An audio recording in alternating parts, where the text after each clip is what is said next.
We have new theme music. Some of you can hear it. So what? Eat deep. Oh, wait, I gotta screw that all up.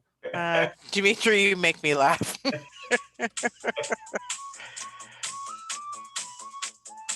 Anyone can make you hear that? Got a little dancing going on. Does anyone recognize that? The cartoon, isn't it? First person that gets it, I'll buy lunch. No cheating. How would we cheat? Hold up SoundHound right now and figure out what it is. It's our new theme music.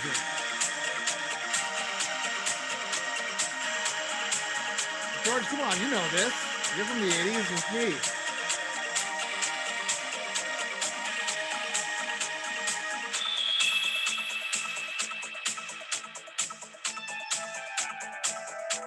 Give it a chance to populate here for a second while we enjoy the game.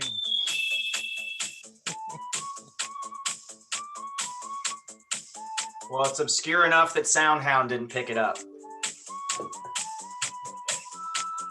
Listen.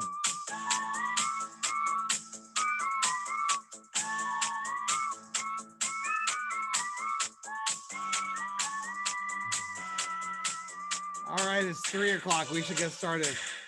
It's a theme song from Buckaroo Banzai, a cult classic from the 80s, a movie well known for being about nothing. So, but this is about something.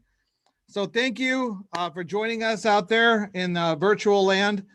And most people will be watching this between March and probably August or September to tune in and learn about this portion of the Arizona industry. And this is actually fantastic because we have some people that I've looked up to for years. I mean, Jared and I, we go back so far. And I know so little about extraction myself. It's an art, it's a science, and we have some of the top experts in the country here on the panel to introduce themselves so that they can be contacted by you at a later date, introduce their companies so that you know who supports social equity, and talk about the process of extraction. Bird's eye view, bird's eye, 100,000 foot view. It's very complicated, but we're going to give you some initial pointers. So this is a very exciting topic for me, and I know Caleb, our moderator here, knows plenty about it as well. Just some footnotes on our administrative stuff. If you haven't looked online, there's already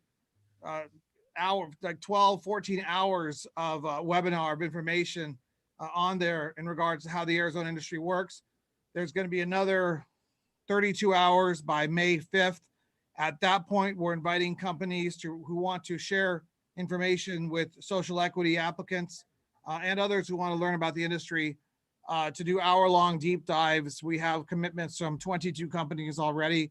We're going to cap it at about 30. So if you're interested, contact us. And that will be the Social Equity Module Express Deep Dive Series that will be released through May.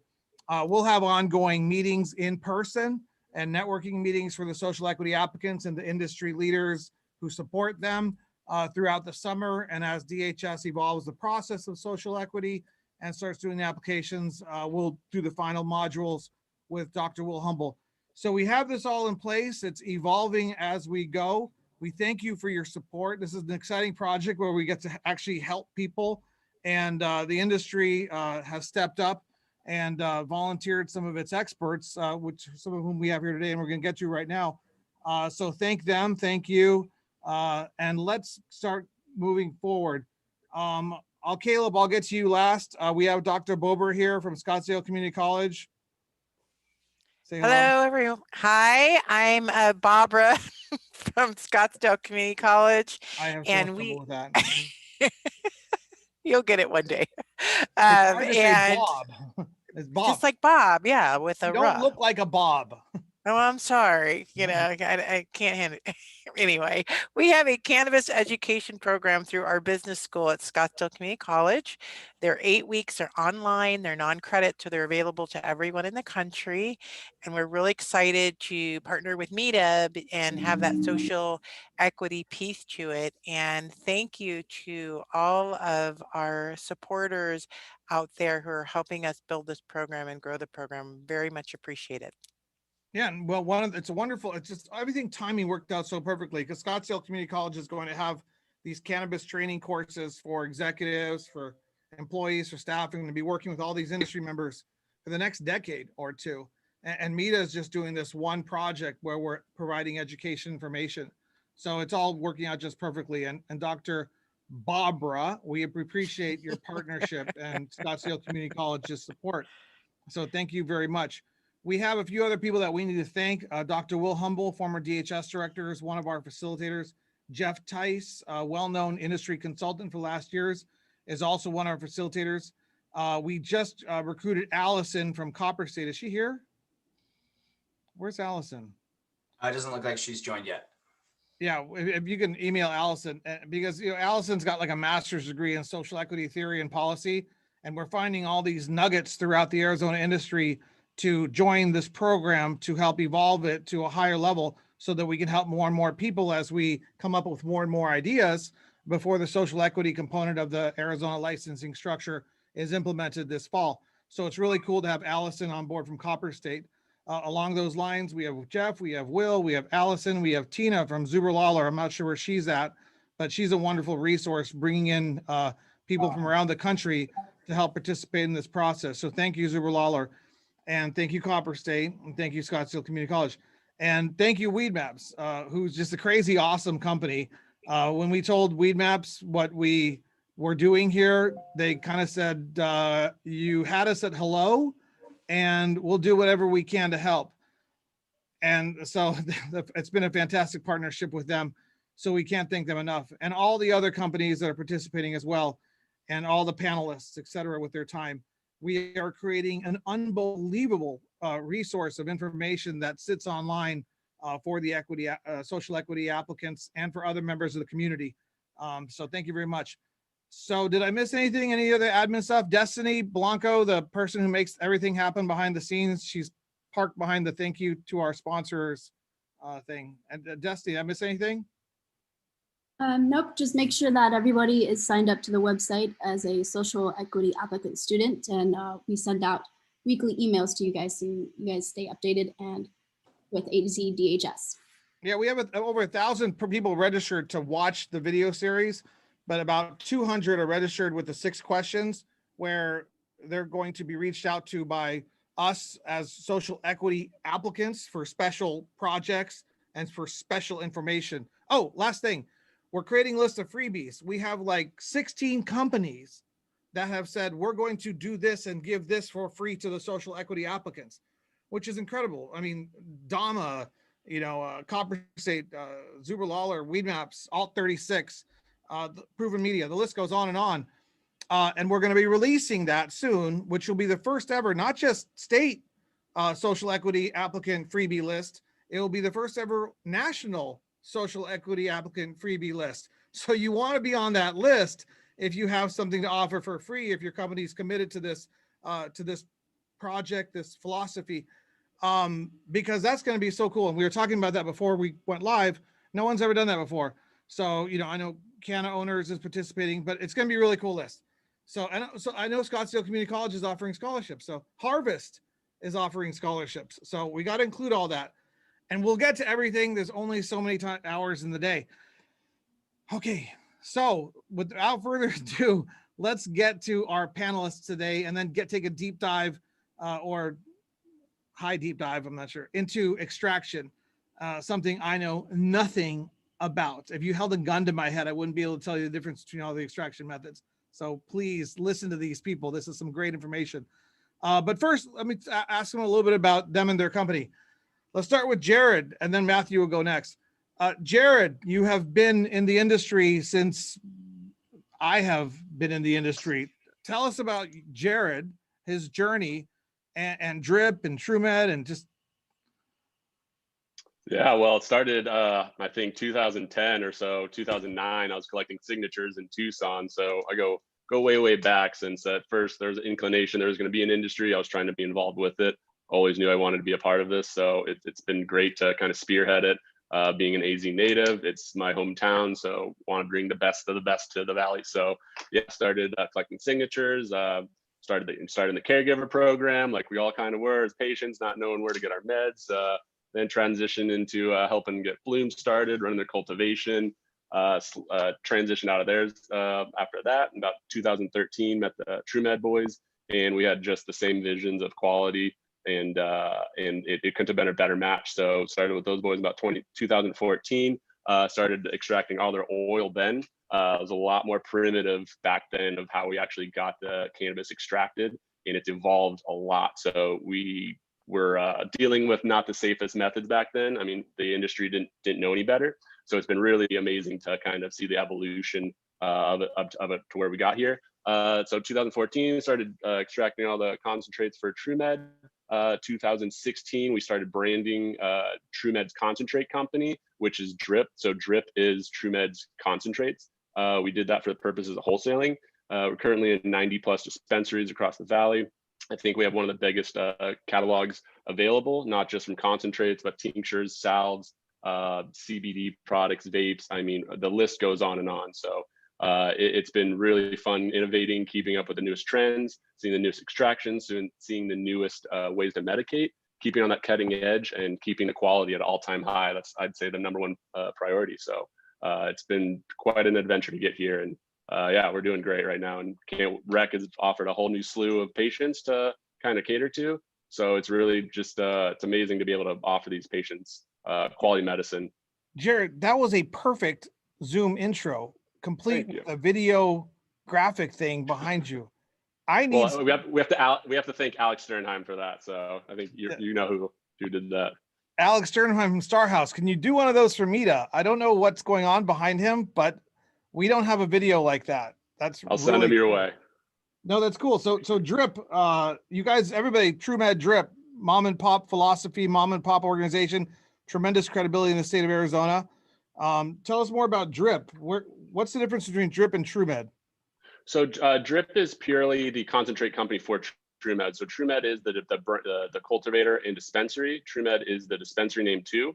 So it originated as TrueMed, and we rebranded it Drip in a way to wholesale it to other customers. In a way, you know, back when we started, it was a little more brash getting other dispensary branded products in other dispensaries. It was everyone was trying to do their own thing. So we thought it very beneficial for us to brand ourselves outside of the dispensary name, and it gave and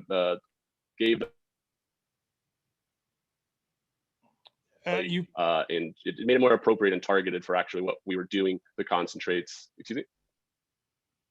Oh, thought someone cut in. So simply, Drip is TrueMed's concentrate brand, and from there we use all TrueMed's flower and byproduct for our extracts, and then we have a slew of products that we're able to manufacture outside of the TrueMed flower using various inputs, you know, our CBD lines and stuff like that, or hemp. We have CBG, CBN. There's a lot of different products that we can infuse and manufacture outside of what is cultivated inside of TrueMed. But quality is the number one. TrueMed's number one flower in the valley. I'm saying it right now. Best flower makes the best concentrates. Fire in, fire out. It's that simple. So my job is kind of maintain the quality that the boys cultivated, and just make sure that exists all the way down the supply chains, all the way to the customer, making sure even to the packaging in the jar, everything is representative of that quality of how we intend it to be, and how the flower is cultivated, and maintaining those terpenes all the way through. We'll get into all the details. Caleb will cover those nuances in a second.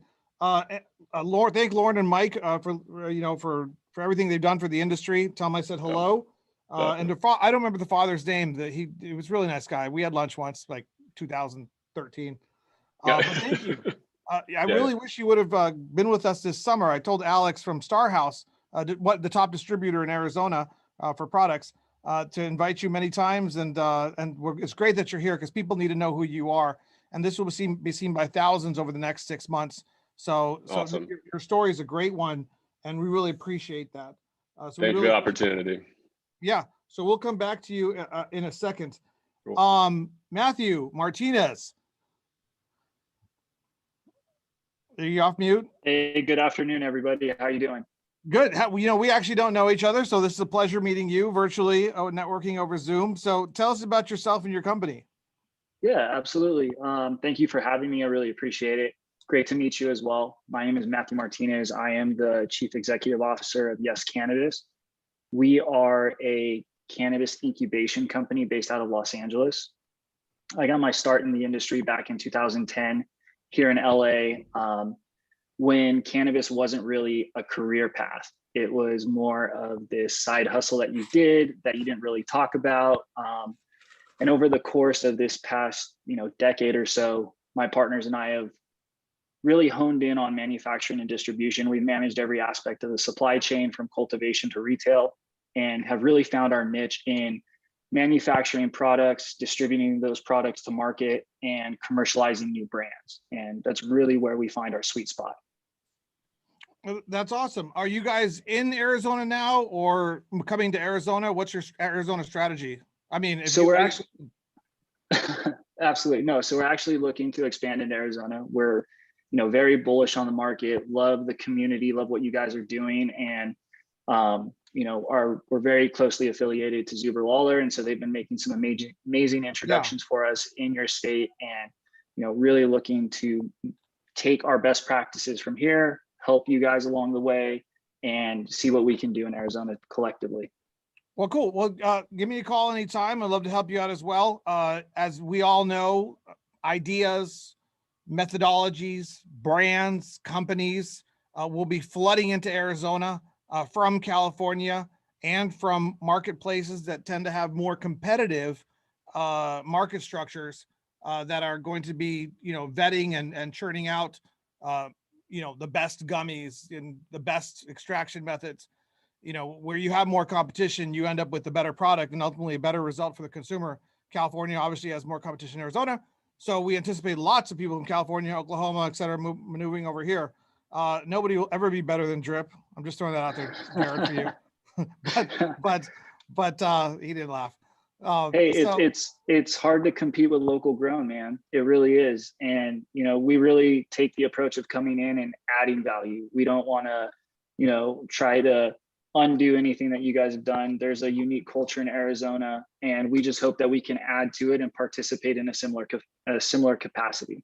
No, I think after this, you're going to get a lot of calls. Yeah, I'm thinking that maybe the Jamaican extractors, coming to Arizona one day, that might change things. But either way, the marketplace is always going to be changing. That's just the nature of economics. It's great. We thank you for participating and offering yourself up as a social equity mentor. And ahead of time, it says a lot about your company, and we look forward to welcoming you in Arizona. Absolutely. No, thank you.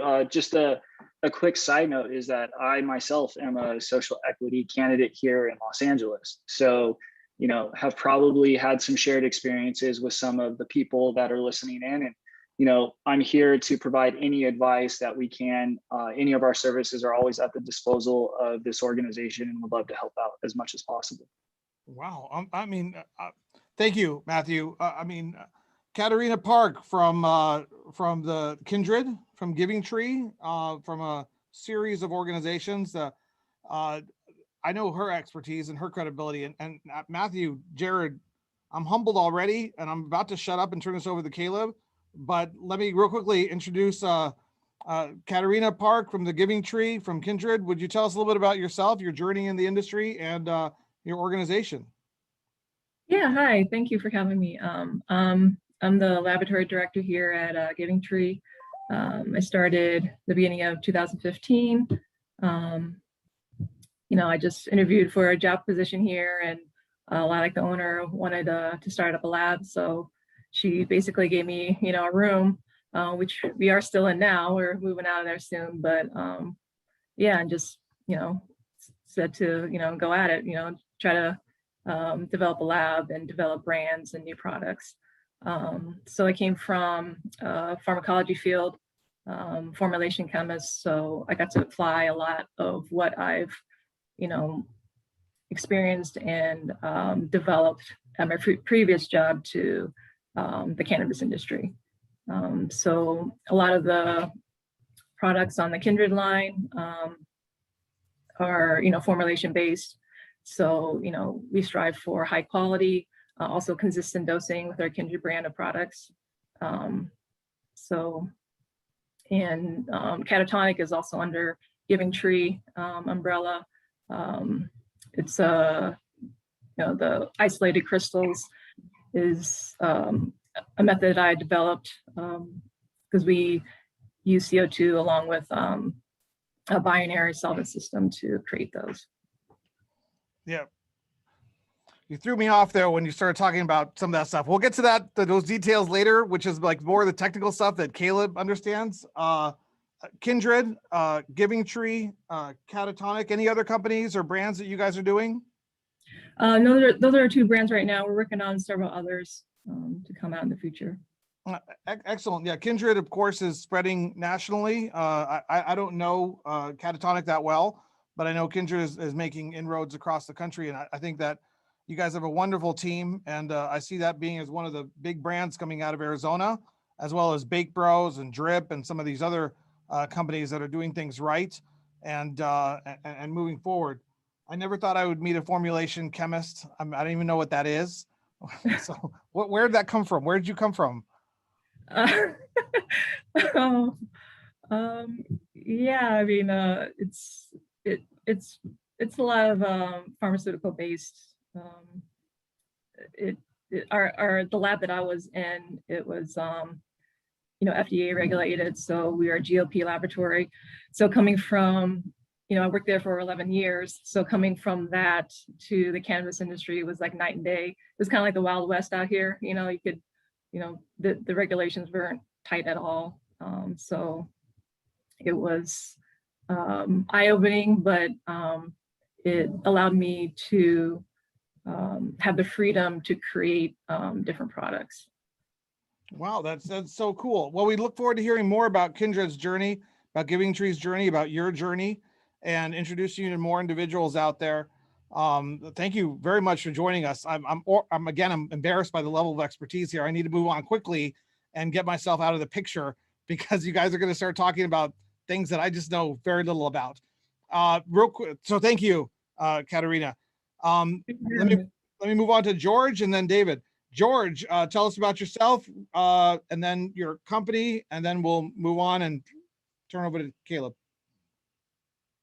Okay, my name is George Tanchev, and I'm the CEO of Comerc. Comerc is known in the cannabis space as Pure 5.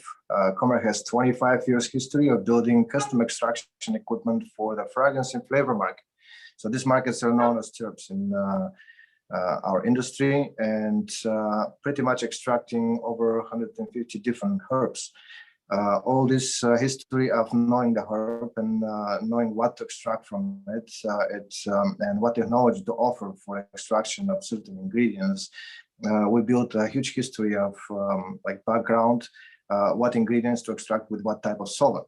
We built extraction systems with ethanol, N-hexane, steam distillation, superheated water, all kind of hydrocarbons and things like that.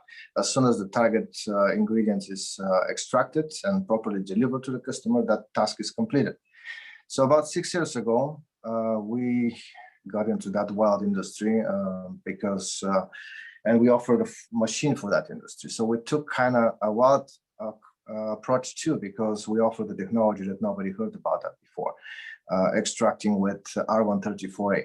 So we tested the plant towards few technologies and figured out that yes, using a modified hydrocarbon is one of the best approaches to do, because it kind of takes benefits of all other extraction methods. So we first created this extraction method to compete with CO2, to be able to provide all the disadvantages that CO2 has. But later on, we figured out, well, it's much more than that.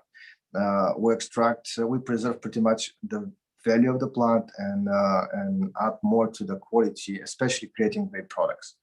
So starting with that in 2015, pretty much, we created a small machine, 20 liter, which is 40 pounds a day. Then 2 years later, we created a bigger one, 600 pounds a day. Then in what's 2019, we created 2,000 pounds a day. And this year we were releasing the largest unit, which is a 4,000 pounds a day unit for the hemp industry. And with that process, we've learned a lot. We've learned a lot about our customers, about the market, about what we can offer to the market, that how we're different, how different things like everybody can, how we can be out of the box and deliver the best out there that nobody else can provide to the clientele. So that's yeah, pretty much. I can answer any question in the extraction industry. Caleb, I hope you're ready for these guys. I mean, and ladies, because this is like so far over my head. Okay, so, but Dr. George, tell us a little bit about yourself. How did you get into the industry? Like, where are you from? I know it's an accent. Yeah, I'm from Bulgaria. Bulgaria is known as #1 country of extraction of rose oil. 85% of it, it's coming out of there. So that was the industry that we first entered into. 55% of the lavender oil in the world is coming from there too. All of the terra oils are extracted there because their factories are there. So pretty big into the essential oil industry. I'm into engineering myself. I've been a professor in 2 universities and been in this industry pretty much dedicated to it and over 25 years now. Well, I'm impressed. This is crazy. Dr. Humble, I know you joined us a little late. We have such a superstar panel. We'll get to you in a second. Dr. George, I'm sure all the other panelists and the way that we play this, guys, is interject if you see something that somebody says that's incorrect. You know, this transparency and this kind of accountability as everybody talks with each other on Zoom is very helpful. You know, like, you know, well, you guys know how it is. So, David. Yes. Hi, Your turn. Good to see you again. How are you doing? I'm doing great. How are you? Good. I haven't seen you in a while. Yep. I think we're coming back live to meet on April 28th. So that will be a big day for the industry to gather. April 28th, you heard it here first. Great. But David, calendar. Yeah, put it down. David, tell us about yourself and your company. Thank you. So David Fettner, I'm one of the managing partners of Grow America Builders. We are one of the only national construction companies that are solely focused in the cannabis world. So we build only in cannabis industry, extraction labs, cultivation, dispensaries all across the country. You know, we build anywhere. We're located in Chicago, but we build anywhere where cannabis is legal. Been a builder for over 20 years, built anything and everything. We built churches, strip malls, built schools. And about 3-4 years ago, when cannabis was becoming, you know, recreational in Illinois, we decided to start this business up. I've always been a recreational cannabis consumer, and this seemed to be a perfect fit. So we started this company up, and we work for large MSOs. We work for small mom and pops, you name it. And, you know, regarding social equity, something that kind of was brought up to us a few months ago in Illinois was, would we be able to build at a discount for social equity applicants and social equity licensees? And we looked at it, and that's something that, Dimitri, I know we talked about that we do offer. So for social equity applicants, for social equity licensees, we have some not only discounted rates, but we'll also work with the applicants on budget, on, you know, itemization of actual construction costs. We will look at the facilities. We will fly out and look at the different possible locations, and we don't charge for that. So that's just something that we offer for, you know, the social equity applicants, and something that we like to do. And, you know, doesn't matter where it is. It's, you know, being in Chicago, it's easy to fly out anywhere. Yeah, and I should have mentioned, and I'm sorry, I'm just thrown off by the level of expertise that we have here. David and his group, they are our module sponsors for the day, and of course they can build dispensaries, cultivations, manufacturing centers, extraction labs. And so, you know, when you are a module sponsor, you come on here and introduce yourself to the world. So David, you know, we really appreciate you being here. And as everybody knows, there's 130 manufacturing licenses out there. that are for lease, 130 cultivation licenses out there, many of which will be for lease. So that's the big opportunity that's going to exist in Arizona, of course, plus the 12 dispensaries that will be built in county backfill and the 26 dispensaries that will be built for the social equity applicants as well. You know, those are all opportunities for a company like yours.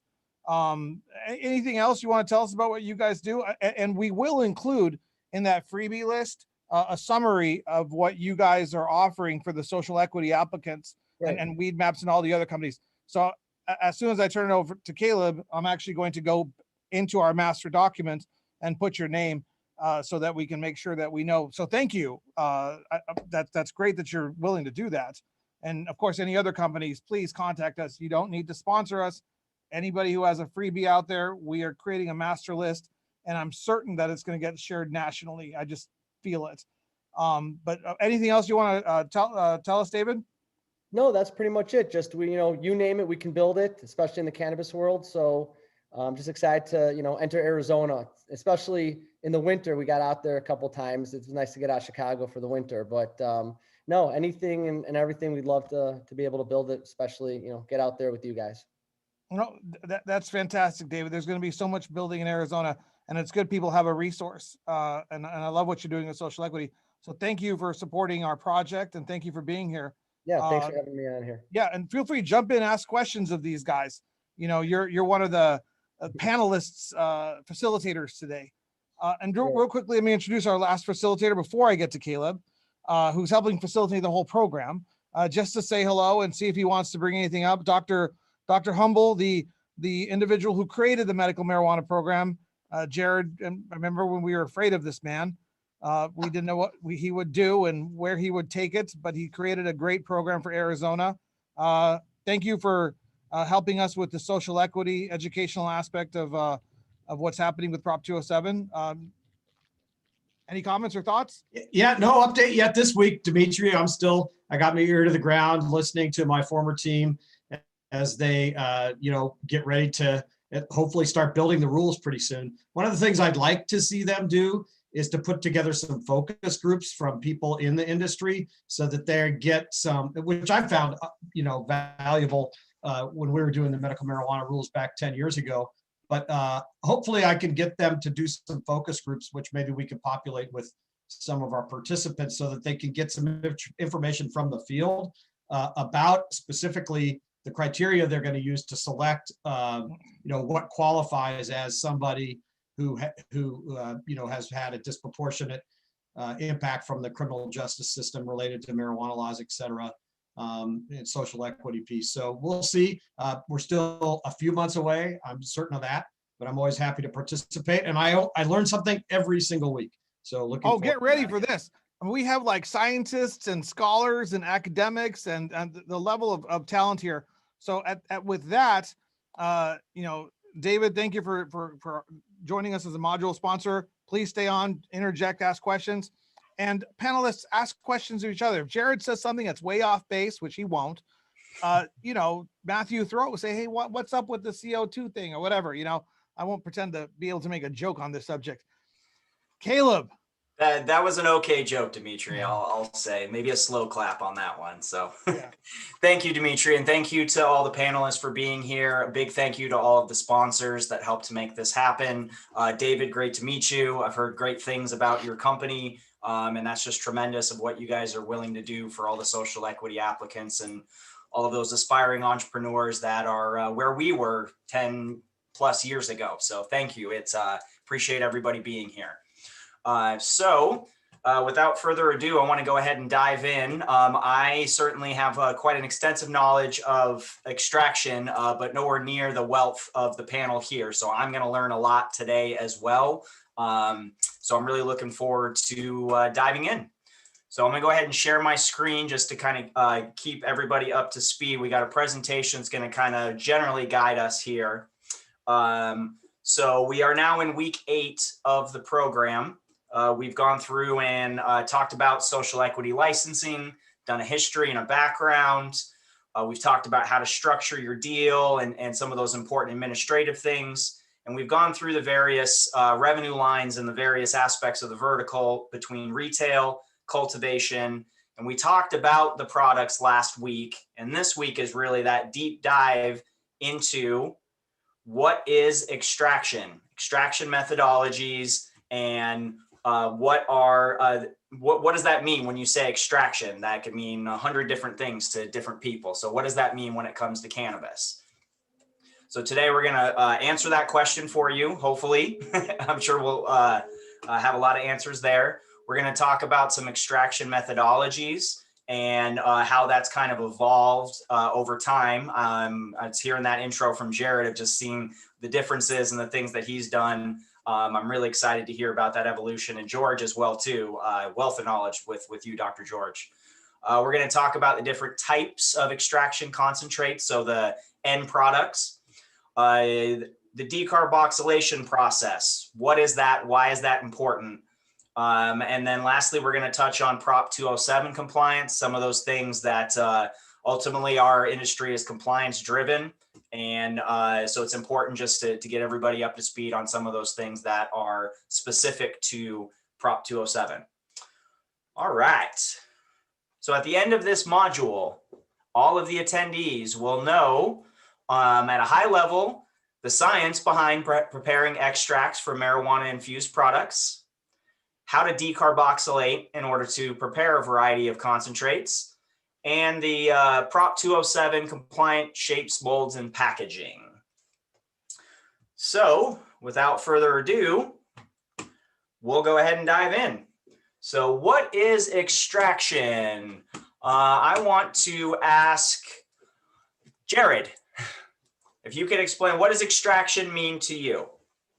So extraction for me is pretty much we're getting the biomass, the cultivated marijuana, and we are removing the resin from it. So, you know, in another form, that pretty much there's biomass, and the marijuana grows trichomes, which contain the heads, the glandular heads, which has all the good stuff in it. It's got the terpenes, got the THC, it's got all the cannabinoids in it. So what we're trying to do is get that resin that contains all the good stuff away from the biomass. That's the simplest way to talk about extraction. There's many methods to do it. From that initial separation, you can then process even further, refine it. I mean, the list goes on and the variety of products we can make, the concentrates, the isolations that can be done from that. So simply put, it's just the extraction of the cannabis resin from the biomass. That's the simple start of the process. So from there, we can dive in further if you'd like. Nice. He What read it about off you, Dr. Wikipedia. George? I know you were talking about the evolution and certainly your background. Extraction in essential oils is, I learned that today. I did not know that Bulgaria was the leader there. So I'd love to hear, George, what does extraction mean to you, Dr. George? Well, it's a way to get access of an ingredient in a certain way and for better bioavailability, because you can get a plant, you can chew a plant, and that's an extraction. You're going to get access of oils or something else. You make a tea, there is another extraction. That's actually probably a couple thousand years old, since the Romanian Roman scientist Galenicus. It's known as Galenicus extraction. But over the years, everything developed to the point that we want to make that extraction more specific to certain ingredients, because you have in a plant, you have oil soluble components, you have water soluble components, you have ethanol soluble components, and you can differentiate in between them, because each of those components can give you a different feeling and different it can push different knobs in your body. So it depends on what you do, you pick your method for extraction. So for essential oils, you're going to use oil soluble solvents. So for pharma ingredients, you're going to use some ethanol soluble methods and so on. So yes, there's been a lot into extraction, and the simplest one, as I said, is tea extraction. So everything else starts from there. Or the simplest one is just chewing it. Yes. Like, wait, okay. I remember that salicylic acid by chewing on a piece of willow. That was something I learned of. That's where aspirin came from, was somebody chewing on a branch. So that's funny. So Katerina, I would love to hear from you. You got a little bit different background coming in from formulation. So what does extraction mean to you? I think Jared put it probably the best way. I view it the same way. Basically separating the chemical compounds, the cannabinoids, terpenes, from the plant material itself.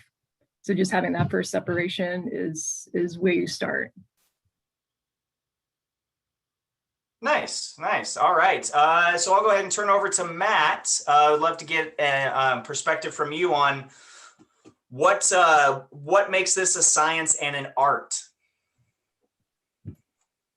Yeah, absolutely. So I think at a high level, each of the previous panelists touched on the science of extraction, right? The method of removing specific compounds from the biomass. And, that's a scientific process depending on the type of extraction you're trying, end product you're trying to produce, or the compounds you're trying to remove from that biomass. There's pros and cons to, many different extraction methods. In terms of it being an art form, I think it becomes, how we got to have so many variations of products. That's the art, right? The exploratory and the creative aspect of extraction led us to some of these amazing innovations we have in our industry. And many of those were applications of science or best practices from another industry and applying that to cannabis to see what would happen. I think that initial question mark is the art part of everything. What could happen? What is this gonna do when I combine these two solvents? Or if I put this in an oven and bake it for a little bit longer, is something going to happen?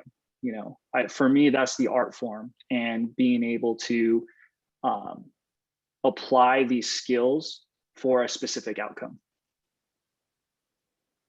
Nice. Jared, same question. Could you repeat it one more time just so I could hear it again? Yeah, it's what makes extraction a science and an art?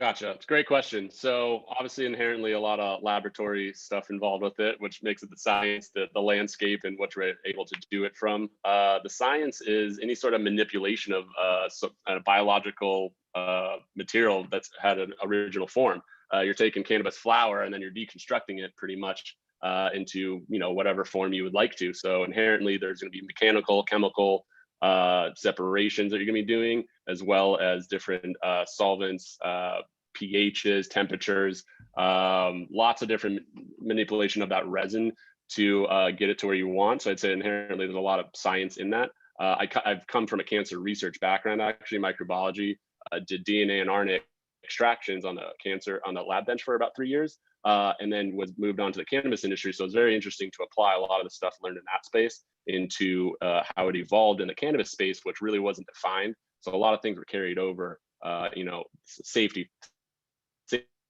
being the foremost.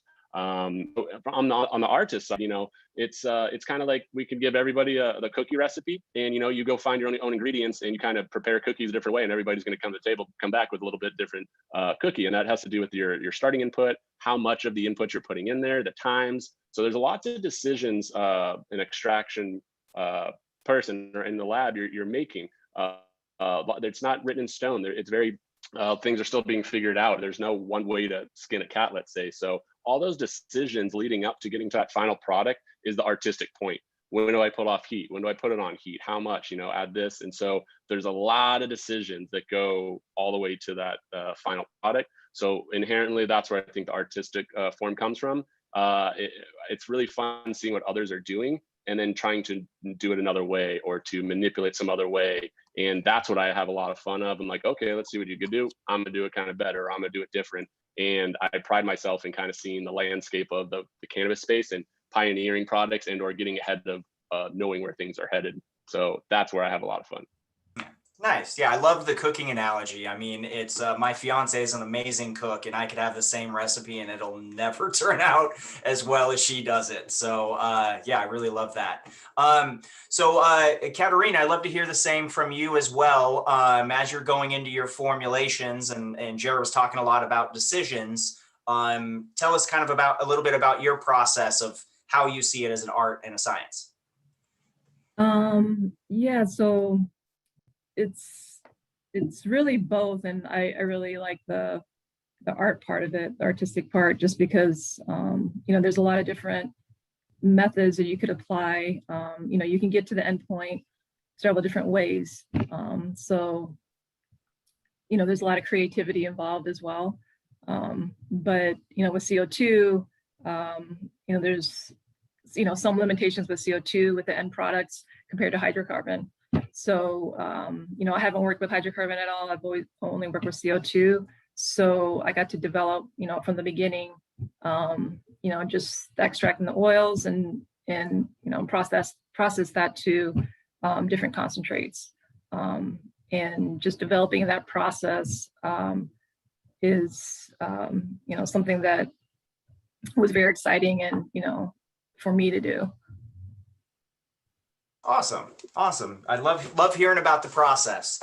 Dr. Humble, do you have any questions for any of the panelists about their art and their science? I know that you said that there are aspects of the industry that were totally new to you, this being one of them. Yeah, this was an example. And, you know, because the statutory language said, it kept talking about extracts in the language. And so, and edibles was in there several times. And so there were people on my team who said, you know, there's no requirement that we allow for edibles. We could just have this just be flower. And I'm like, well, technically you're right. The way the statutory language is written, we could not include rules for extracts, but that would be inconsistent with what the voters approved. And so we got to find a way of building this into the rules. And so I didn't know anything about it. I had heard about butane.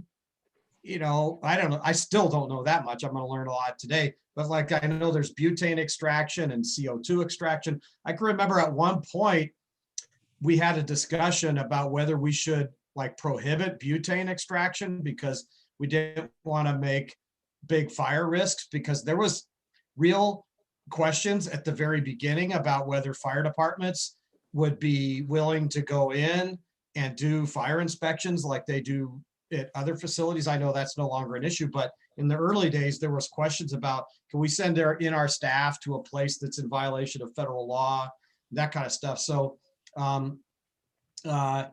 you know, to me, I always thought that I don't think we restricted butane.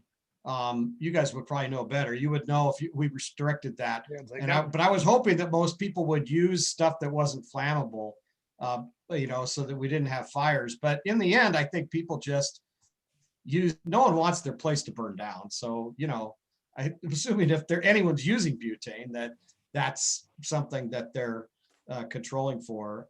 So it's just another example of how unprepared we were as an agency to implement this program, because we're, you know, the vast majority of us spent our entire careers in public health, whether that's women and children's health or public health statistics or infectious disease epidemiology, or with the Women and Infant and Children program, or with vital health statistics, or whether they work at the Arizona State Laboratory, or, you know, emergency preparedness. Everyone's got their public health specialty. No one had any specialty in medical marijuana.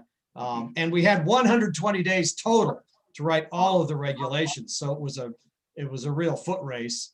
But the more I watch these seminars, the more I feel like we did a pretty good job given the task that we had at hand and the level of expertise that we had within the agency.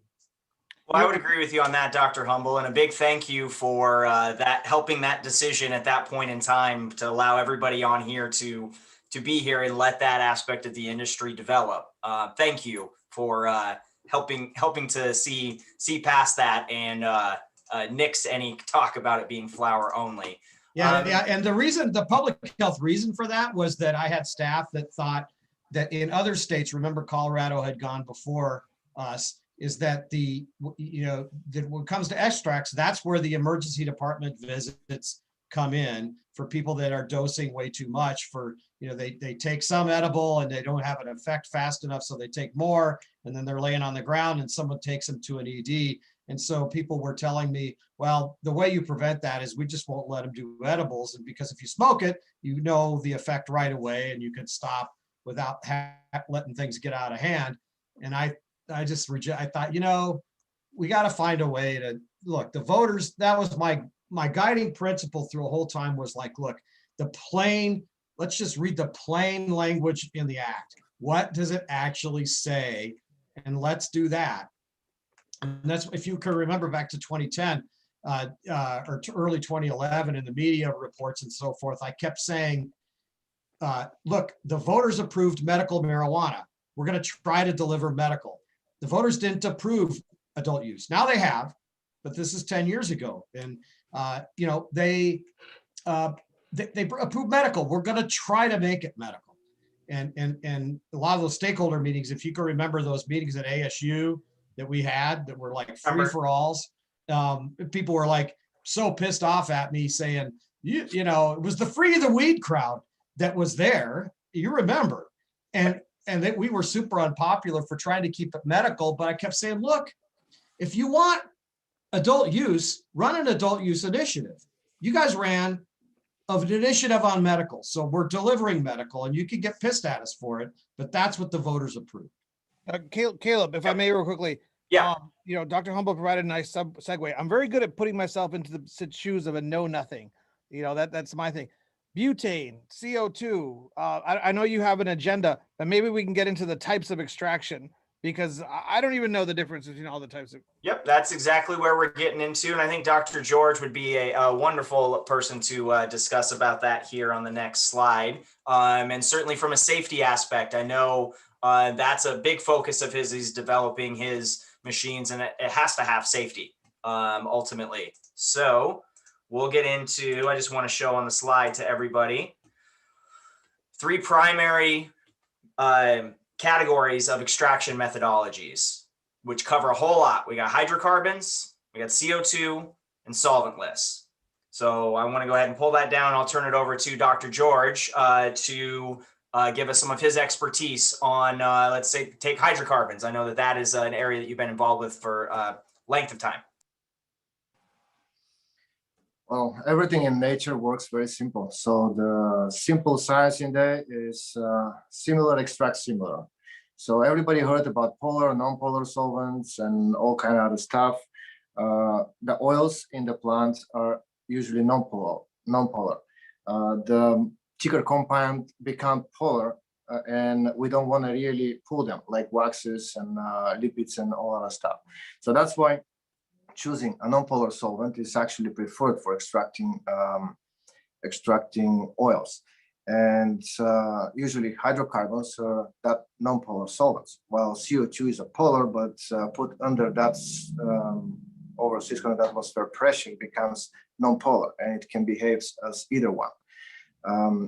So with that said, hydrocarbons are one of the best ways to extract terps and resins without getting to the heavy waxes and solids in the plant. That's why, and the extracts coming from the hydrocarbons are more preferred from everybody. The next step down in the science is that usually the solvent has the electric constant ratio based on this polarity, because some of the hydrocarbons, and there are many, you have propane, you have butane, you have R134A, there are over 300 different hydrocarbons, even more than that, but 300 legally used for extraction or not. So they have different dielectric constant, and lower dielectric constant extracts the more volatile compounds towards moving up in the scale, and probably the ethanol is very far on the right side. Of course, the water is the other very far side, having the hydrogen and oxygen as a very big polar molecule that extracts really the solid parts of the. So the T is not our topic today. So we want to be into the oil part of the spectrum that we extract from the plant. So yes, really hydrocarbons can deliver the best taste and best extracts out there for this industry. But usually the industry adopted few other methods for extraction too. And why is that? Well, again, CO2 is one of the methods that you can read everywhere, and you can use it as a very useful tool because you can drive it in a different pressures, temperatures, and you get different parts of the plant. But is that an art? Because what is the art? The art is to get what you need very selectively. Everybody can extract a lot of things, and after that, do like a 10 steps to isolate components of it. Can you do it in one step? So that's why we start driving all these solvents, like again, another polar solvent like ethanol, into a very cool mode. Then that drops down the unity constant of the solvent, and that dissolves more toward the oil part, but it's still polar. Same thing happens with butane. We drive it to -20 degrees, then extract only the essential oils, but not the waxes. Well, that drops the yields, but who cares? We have good extract, you sell it to your audience and you're happy. So with that regards, we just studied this. We offered another method of extraction of modified hydrocarbon that we kept the the boiling point very low, so it behaves like a CO2. And at the same time, it's not flammable. So you can build systems that are 100,000 liters even. With hydrocarbon, it's not going to do that because volatility becomes a very big liability too. And combining it even with some cost solvents, you can have benefits of both. But that's my 10 cents on it. You're a wealth of knowledge, Dr. George. That's I learned about 15 different things in that conversation right there. Jared, I want to ask you about some of the what's some of the methods that you guys use, and how does that impact about, like, why would you choose one or over the other based on the products you're looking to create? That's a great question. So I've played with a lot of different solvents and methods of extraction. I will admit CO2 is one. I've not had the chance to do it for a variety of reasons. To start there, CO2, very high cost unit. So the initial cost, especially back in the day, was really high to kind of get into. CO2 is great for those who don't want to use solvents. Some people just choose not to want to have to deal with the thought of a residual solvent being left over in extract, and they just want that clean, conscious mind to start from. So CO2 is a great option for them. It does yield, I should say, that I've seen some really, really good CO2 extracts. So once you get dialed in, you can make a nice dabbable CO2 extract. So we haven't really got into the different extracts and what they're used for.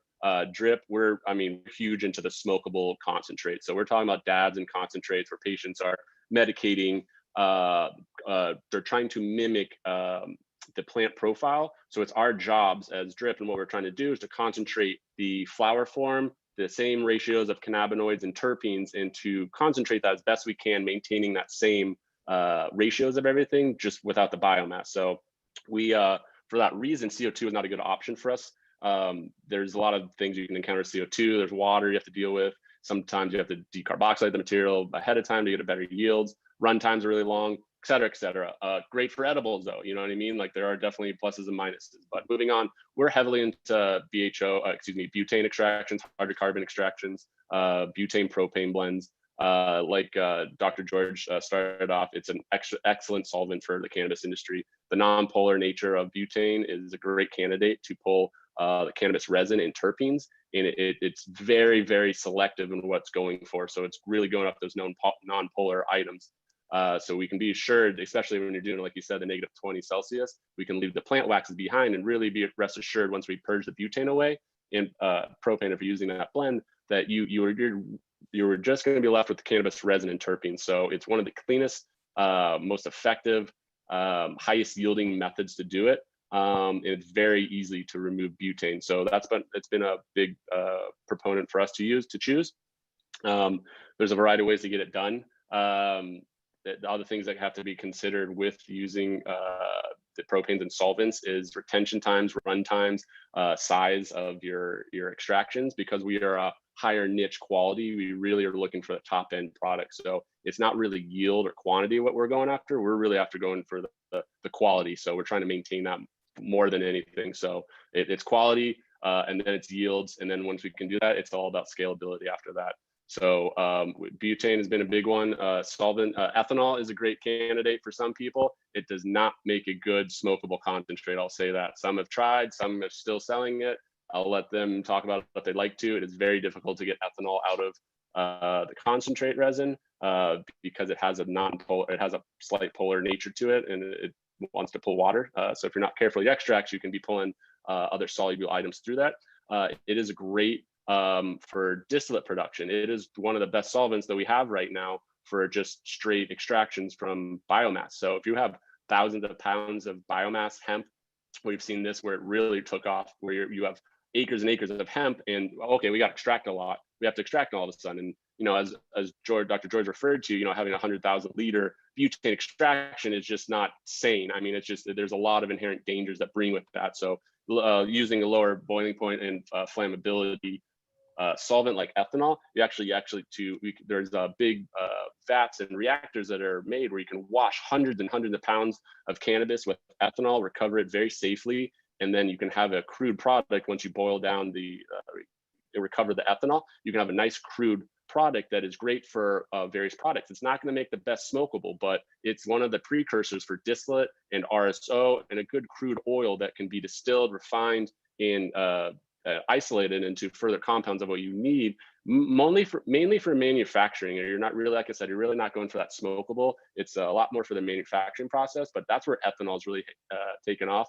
Beyond that, solventless CO2 can be considered solventless. Some do. I mean, the CO2 isn't acting as a solvent, so depends which side of the page you're on. But beyond that, ice and water at really freezing temperatures, 34 degrees or below, will actually. This is how we make our rosin.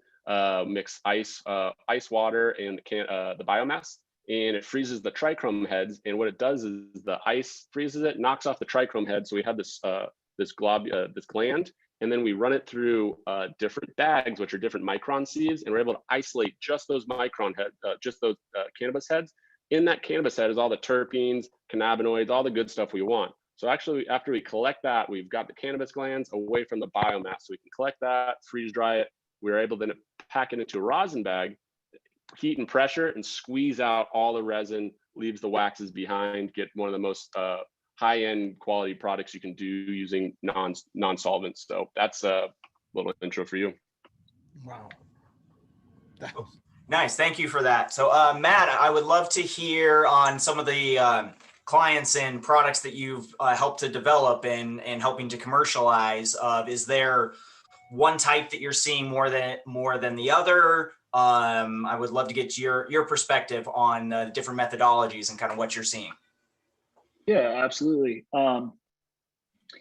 So we've definitely seen an evolution of the products in their final form, and the starting point of that is the extraction process. So similar to drip, our clients and our companies are looking for extraction processes that'll produce an end result that sometimes aligns with their target demographic as well as the desired end product, right?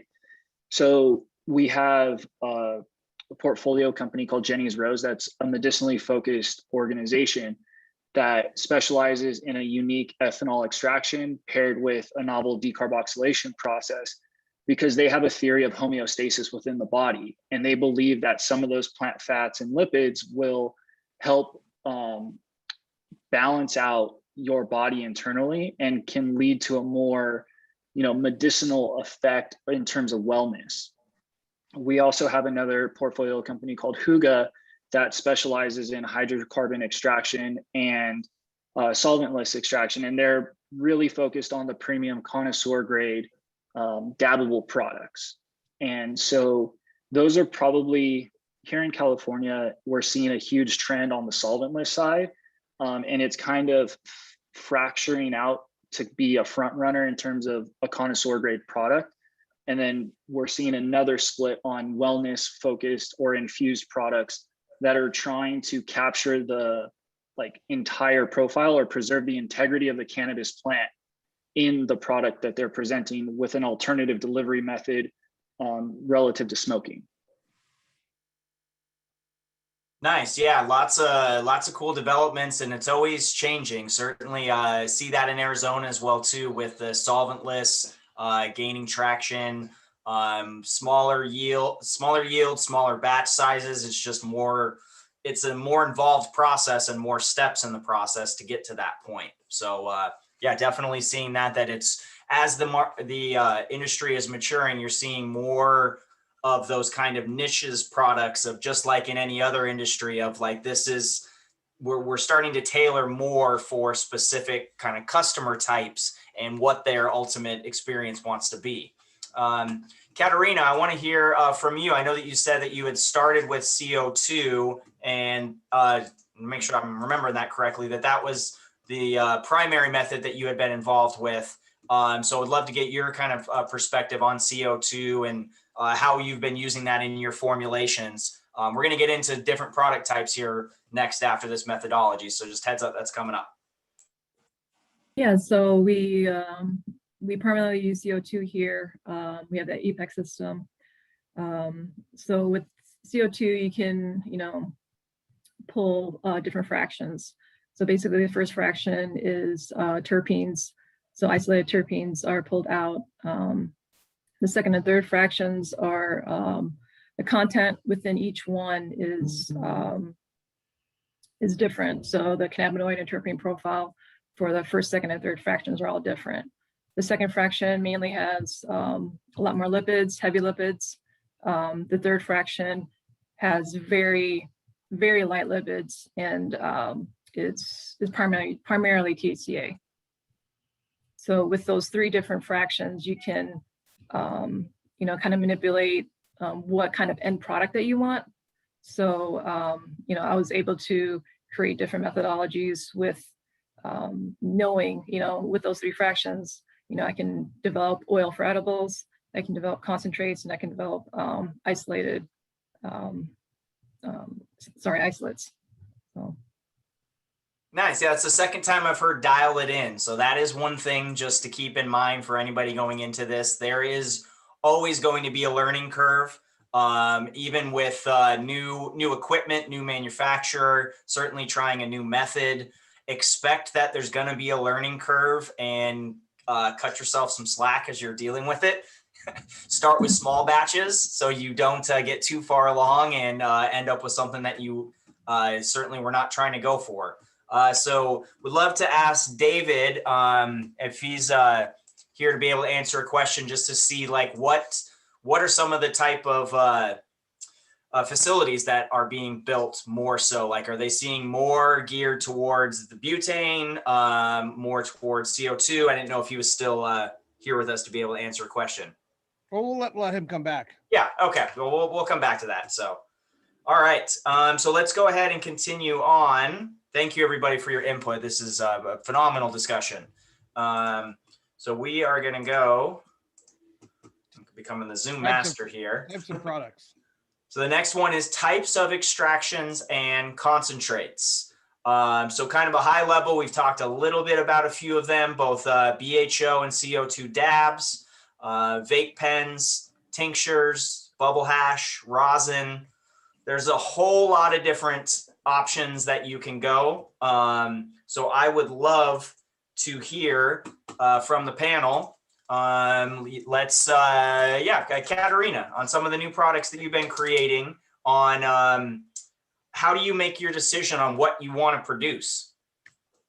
Well, a lot of our production is just oil right now for edibles. Our Kindred line is very large, so we have very high manufacturing for our capsules. So high production of oil is mainly our priority. Our concentrates, for the catatonic line is very limited. So we have, limited time, limited manpower to dedicate to that.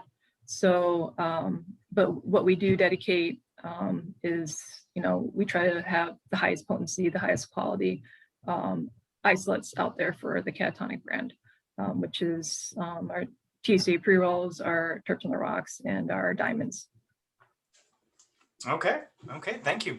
Dr. George, I know with your clients, you have people coming primarily, it seems like, for the bulk inputs and to kind of help with the production. So I'd love to just to hear on some of those types of products of how your process works, if it's all customer driven versus what you've already developed and kind of showing your customers what options they have.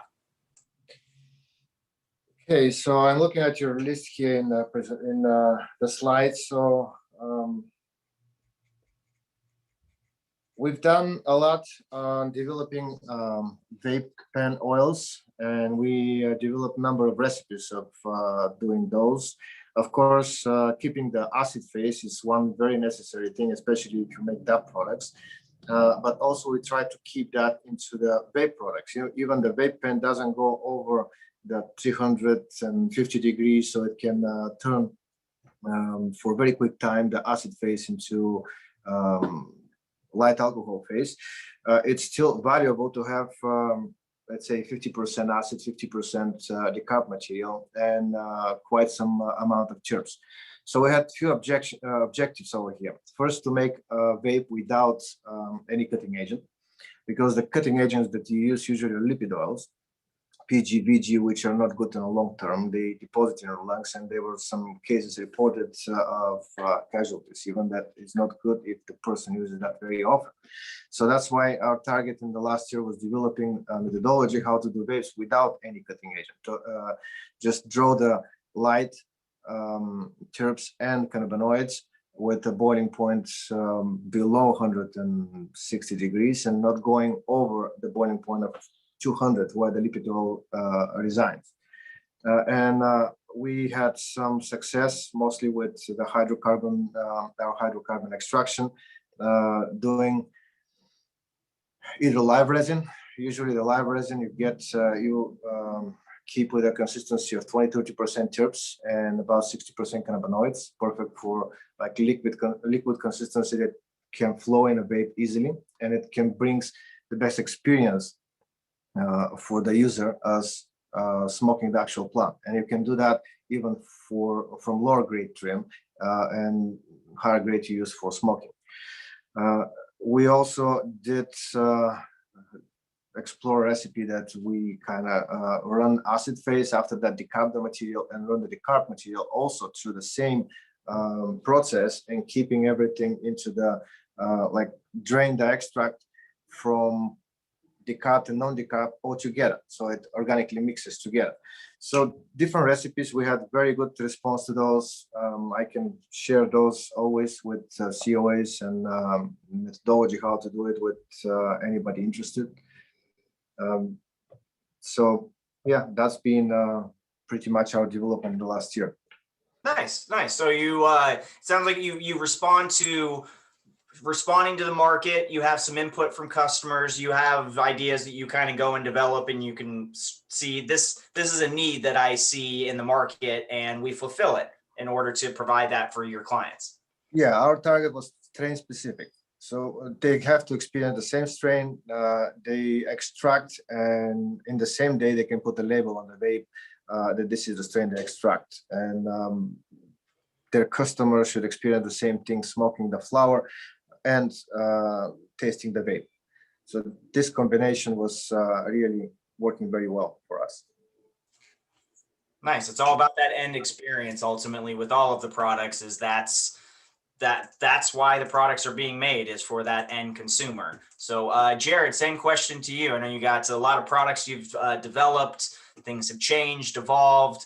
So just talk a little bit about kind of that process. And you were saying about how dialing in a little bit about the art, and sometimes you get to the end and that helps you to kind of figure out, well, what product this is going to be because I tried something new.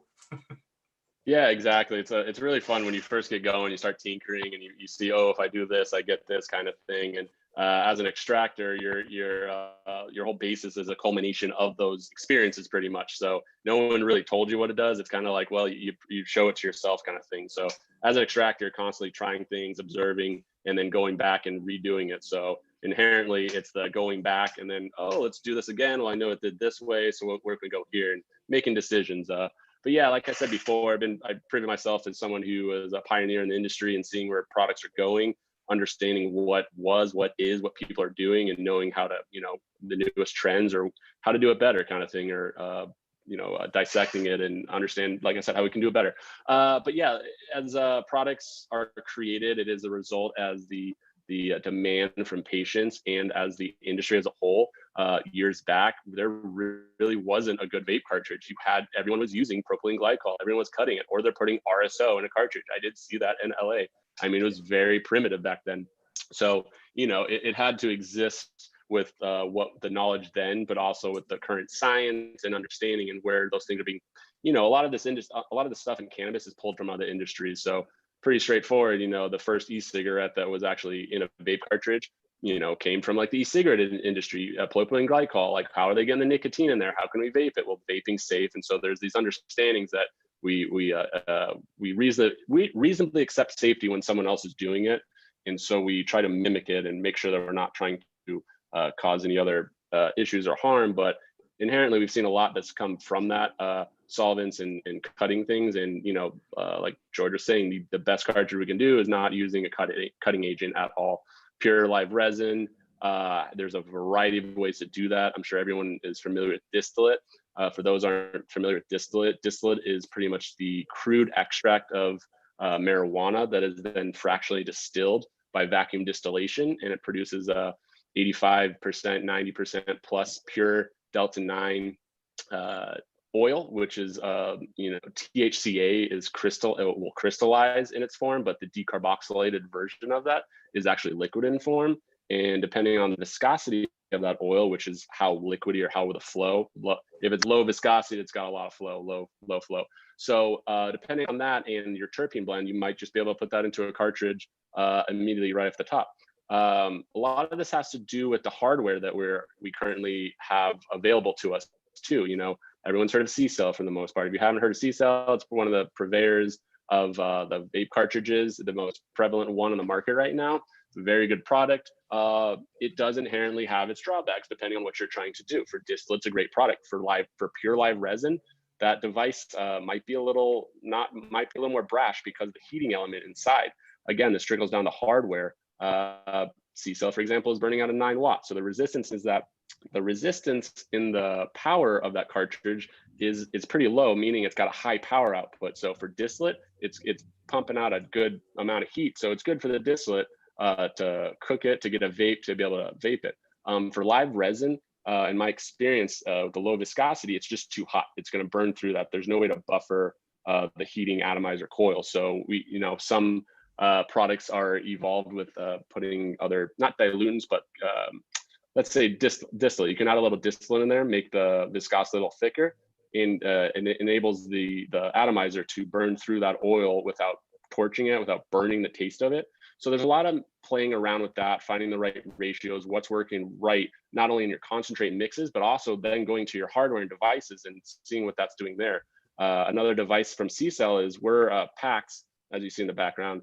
We're the first brand partner in Arizona. We really hit the industry, got it almost in every door that was into every other door that we had our C-Cell. It is a silica wicking system. It's a pod-based system. It's got a microprocessor chip in it. So it cycles the heat up and down to deliver a consistent temperature the whole time. On your phone, you can set it to every degree, as low as 420 degrees, all the way up to about 800 degrees. So you could set it to the exact degree that you would like to for, depending on the product you're consuming, to get the most pleasant vape experience. We do offer distillate-based pods, which have to do a little higher temperature.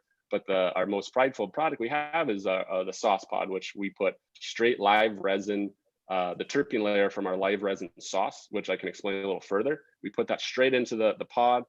You can vape it at 450, 500 degrees. And I'm not big on vapes as much as I am flower and so forth, but it is the best vape cartridge out there. I'm not just saying that, but it is because of the ability of that silica wicking system, the microprocessor control, and the ability to just vape at a low temperature delivers the best experience. So vape has a lot of different nuances depending on the product you're trying to make and the hardware you're using.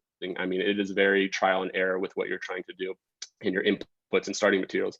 Aside from that, like I mentioned, Drift is huge into dabbables and BHO. So butane extracts are very large, our consumer base is very, very large into that. So from the butane extracts, we can create a variety of products from that. I mean, butane, so BHO is kind of the acronym for butane hash oil, which is the concentrated resin that we get after extracting the biomass. And from that resin, we can manipulate it into a variety of ways to make a handful of products. Some names are shatter, batter, wax, crumble, can be made into sauce, which sauce is, you take the process of the live resin or cured resin, you're putting it in a container with a little bit of heat and pressure, and you're precipitating the THCA molecules out of it. Because the concentration is so high of THCA, it's super saturated.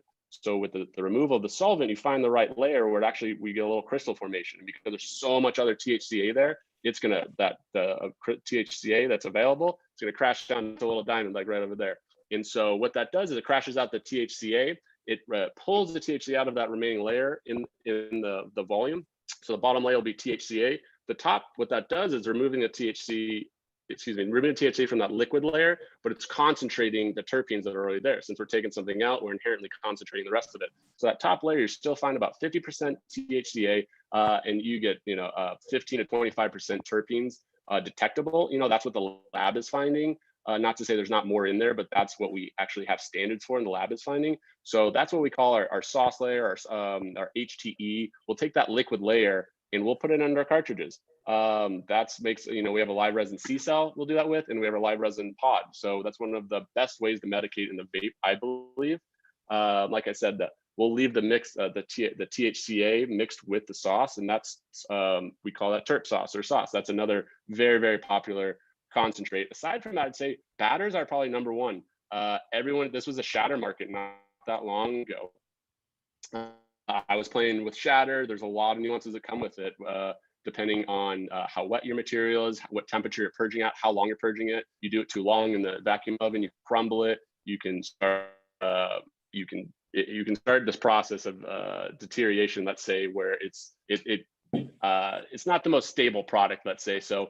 In doing this a long time ago, we were noticing this going out to a lot of our wholesalers, and it didn't have the best shelf life, even though everyone is holding up big slabs of shatter, all these things. And it was just, that was the cool thing to do.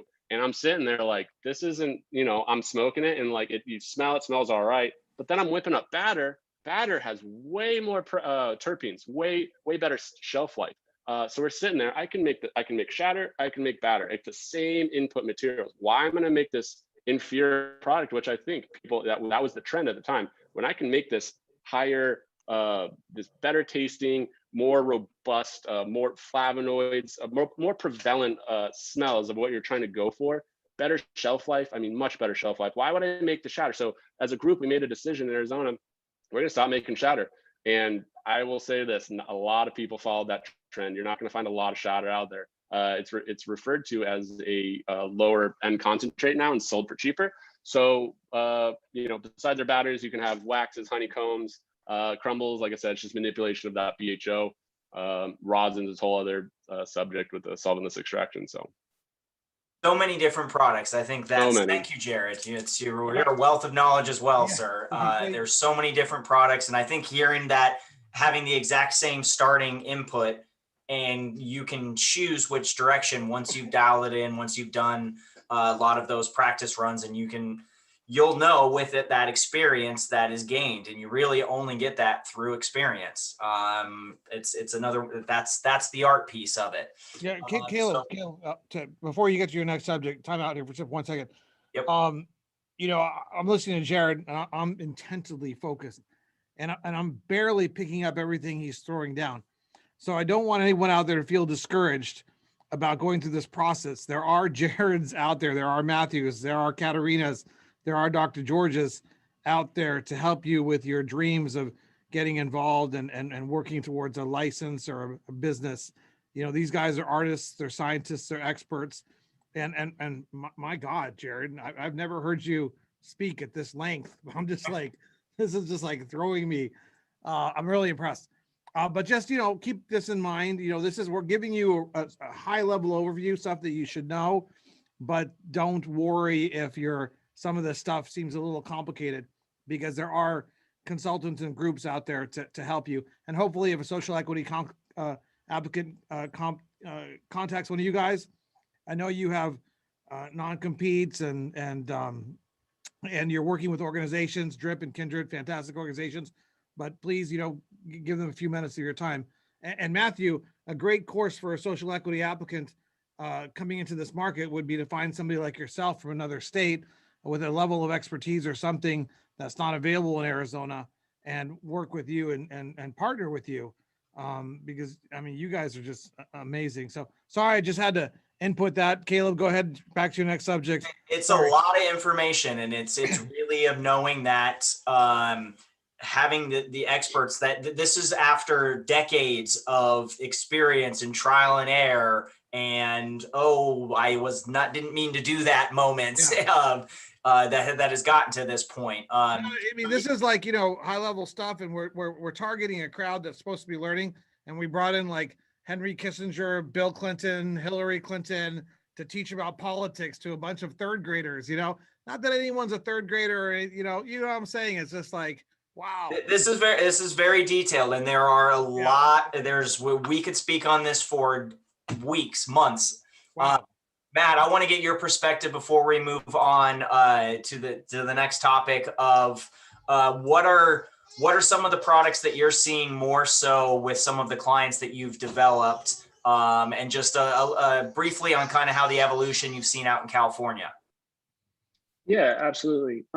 Before I dive into that, I just want to let everybody that's listening in know that when you're first approaching this industry, you don't have to know it all. You don't have to do it all. If you listen to each of these extraction experts up here, they all have their kind of best practice and application of a specific, or maybe one or two or three extraction methods. Each extraction method is going to have its own unique set of equipment needs and knowledge that you need to understand to run that type of facility. So keep that in mind. That kind of ties into like positioning. There's kind of three things we really talk to or really address when we're discussing anything with a new client, right? Or a new project. And that is brand identity, your delivery method, and your target market, right?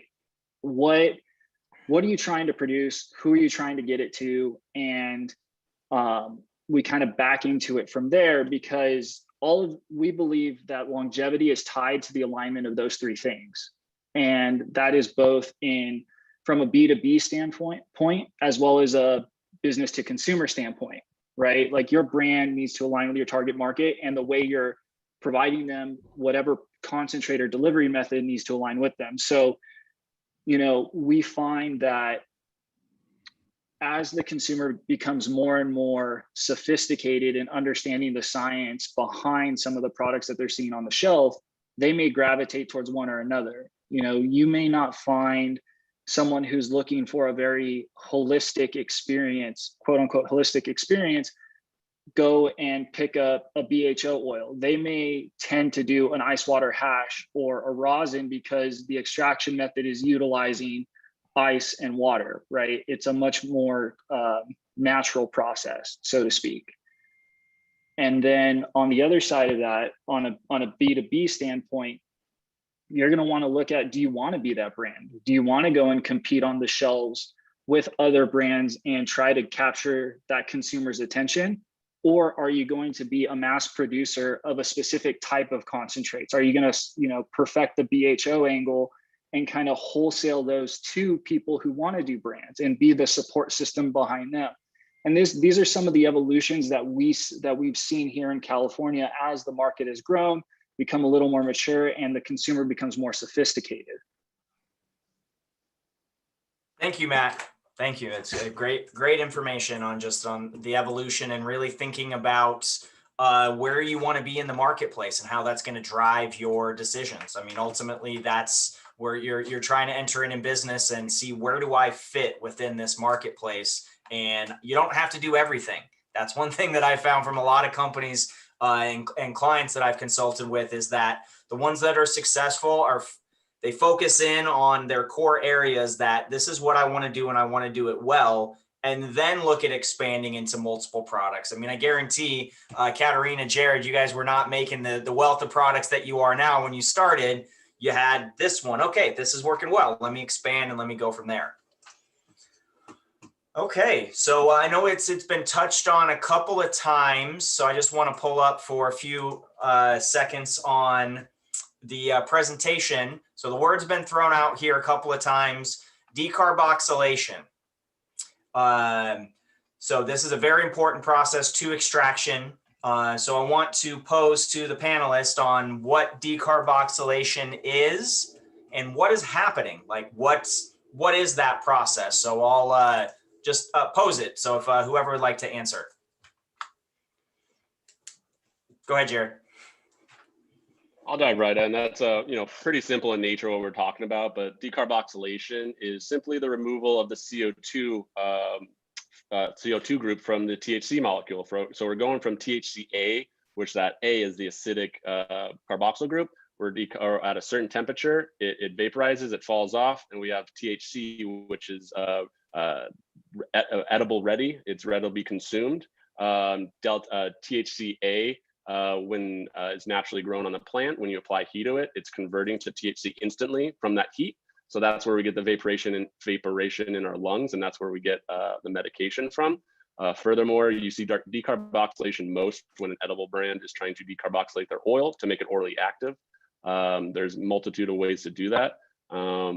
In the current landscape, I must say there's not a lot of decarboxylation going on for edibles unless you're in a niche product. I'd say a lot of producers are using distillate, which in its nature, going through the distillation process from crude oil to vacuum distillation, it goes under such extreme temperatures and pressure, negative pressure, that it decarboxylated in the pressure. So the end product is decarboxylated already. So if you're in the edible space, you probably just gonna be familiar with using distillate ready to go.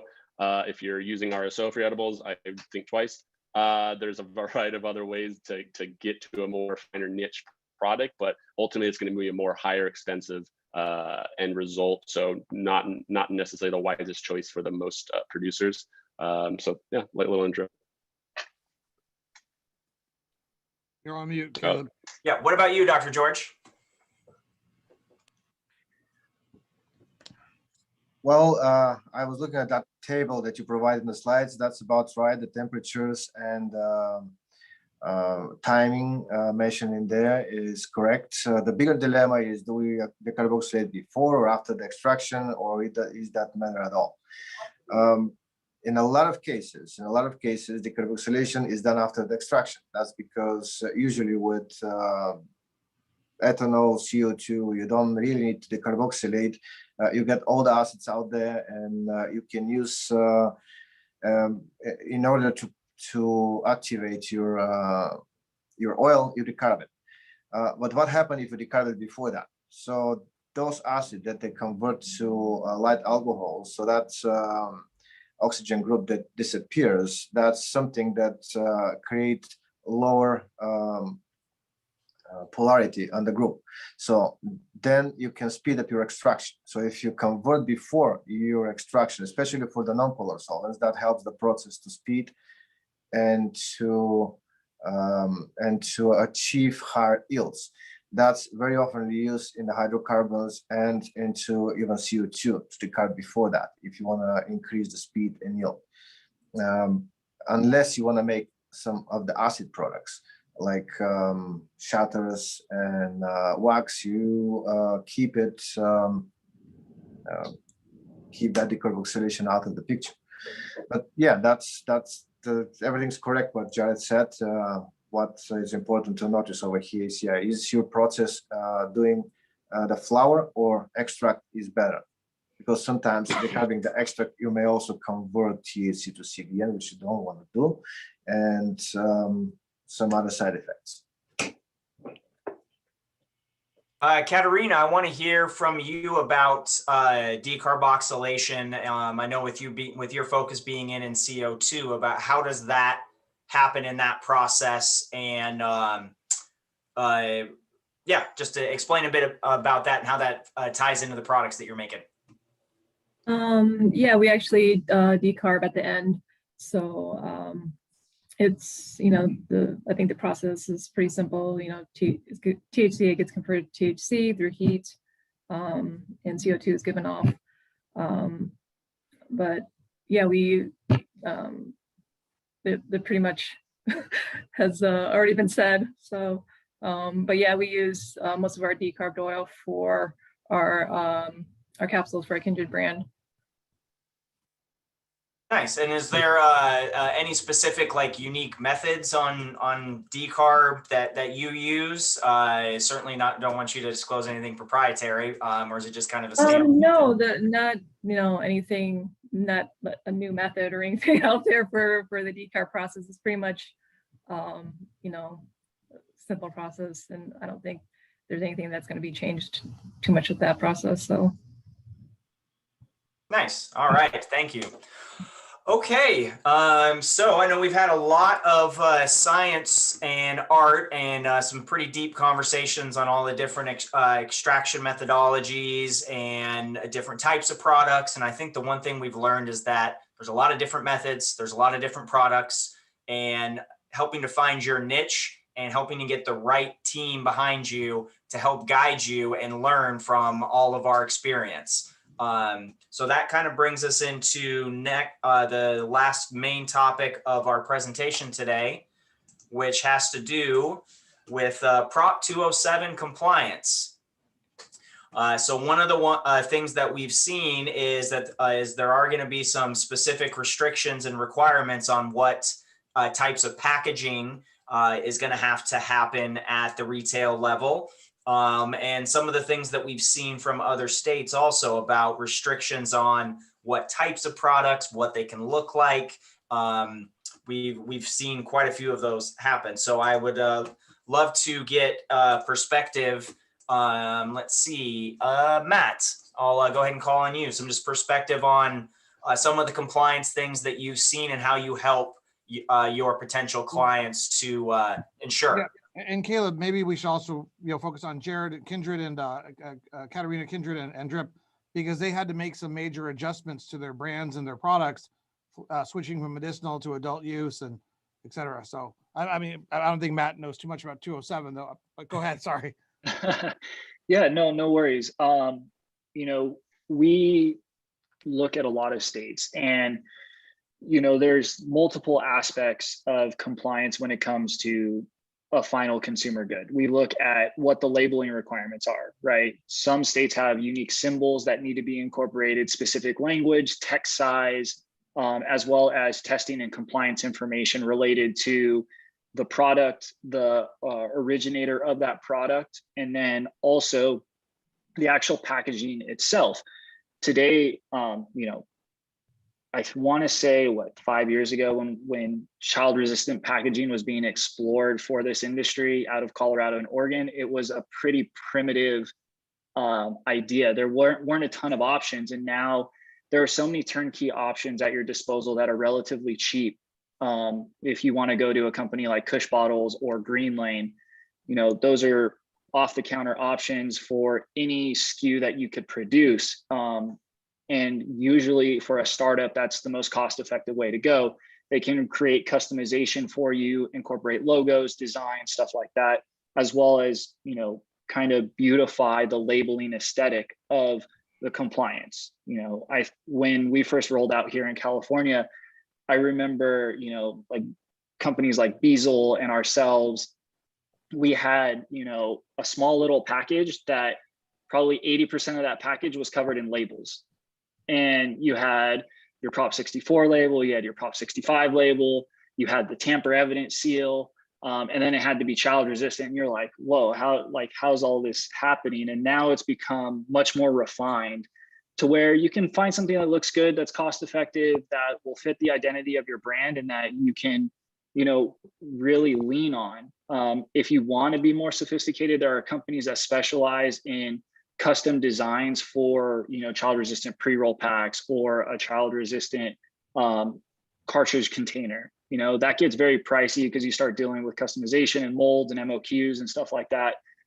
We really direct people towards the turnkey options and then customize within the parameters that are given to us by those providers. Thank you, Matt. So, Katerina, I would love to hear on how you adapted to, we had some new testing regulations. One of the requirements I know in Prop 207 about exit bags. How did you address the kind of changes to those requirements? Yeah, so we had to change our packaging. So it had to be child-proof, tamper-proof. So, that was, kind of the biggest costly change for us for the packaging part. A lot of the, the full panel. So a lot of the additional heavy metals, pesticides. And then for us is the dose. So the target dose that we need to have for, say 5 milligram capsules, we have to be within 20%. So with that, you have to be pretty on point with your formulations. Make sure that the concentration is right, make sure the fill volume is right for those capsules. And so, it's 20% is a pretty good leeway for the higher doses, but for rec, it's 10 milligrams, per dose. So those two, probably the testing, which just a lot of the, the issues came up is just because the high volume of samples going out to the testing facilities, which I don't think they were, well prepared for, just the volume that they needed to go through. So there's a lot of wait time involved, and probably, everyone is in the same boat. So. Yep, definitely been hearing that across the board. Unfortunately, the department I know has been working with the industry of pushing out a few of the aspects of those regulations in order to give the industry time to catch up. So yeah, really glad to see that. So Jared, what about you? What are some of the adjustments that you had to make to your packaging as part of the transition? Yeah, it's a great question. So it's really interesting. Before Prop 207 and even like what Will Humble referred to when he was speaking about 203 being passed, is there really wasn't, like, edible wasn't defined. And furthermore, medical marijuana infused products wasn't really defined until Prop 207. So that was the first piece of legislature which actually gave light to differentiating these different products and inherently what each of those calls for: safety, testing, the various compliance needs. And so, as the industry is evolving, a lot of these products and their needs are evolving what they need for edibles. It's a great one. 207, we saw medical. Hey, an uncapped milligram may not be the best idea. So 10 milligrams for rec was a good idea. It's to avoid, obviously, a person from over medicating. So inherently, we're seeing an evolution of guidelines for individual products, concentrates, just the same with edibles, child resistant packaging, make it not easy for someone, a child or someone that should be getting into it to do. So I had to predicate that. Testing is a huge, I mean, that's a big thing we've all waken up to. Luckily drip was, we were doing testing before, not to the full gamut of what the state was requesting. So it was a slight pivot for us. Wasn't as drastic as I think a lot of other people's encumbered, a lot of the other groups encumbered, especially with the delays. So it has caused some delays, but being ahead of the curve with some of our child resistant packaging, tamper proof, and just understanding inherently the dangers what we see in other markets, we're trying to be ahead of the curve simply. And so there wasn't a whole lot of pivot that we needed to do. I must admit, tinctures, that's the one thing that I'm trying to figure out how to make a smaller dose for. We have a 600 milligram bottle. Currently it's 20 milligrams a dose. For me to mimic that into a rec size, it may not be feasible for the rec market. You know what I mean? We're talking about a 100 milligram bottle from a 600 milligram bottle, much lower dose. So those are things we're working against that actually be that higher dose of medicine. It's kind of prohibitive. So, we're learning as a whole here, and adjustments can be made hopefully in the legislature if need be, if it calls for it. But inherently the safety, testing, packaging, these are all things that need to be happening. So yeah, it's been fun. It's a new day, learn something. So it's always fun. Always something new, that new adjustment, new things. So Caleb, do you want me to go? Yeah, go ahead, Dimitri. So we're pretty much wrapping up. So we're wrapping up in the last 15 minutes here. And you guys think about what you want to say about yourselves, your company, or whatever for a minute or two. But there's a couple other things. I wanted to give Dr. Humble a chance to, you're a smarter man than myself, and the level of expertise, knowledge, art, science just always blows my mind. If you want would you like to give us any thoughts or perspective on what you've heard here from the panel today? No, I just learned a lot about, and by the way, I'm not the smartest guy on this webinar, far from it. I just meant everywhere. I know a lot about COVID.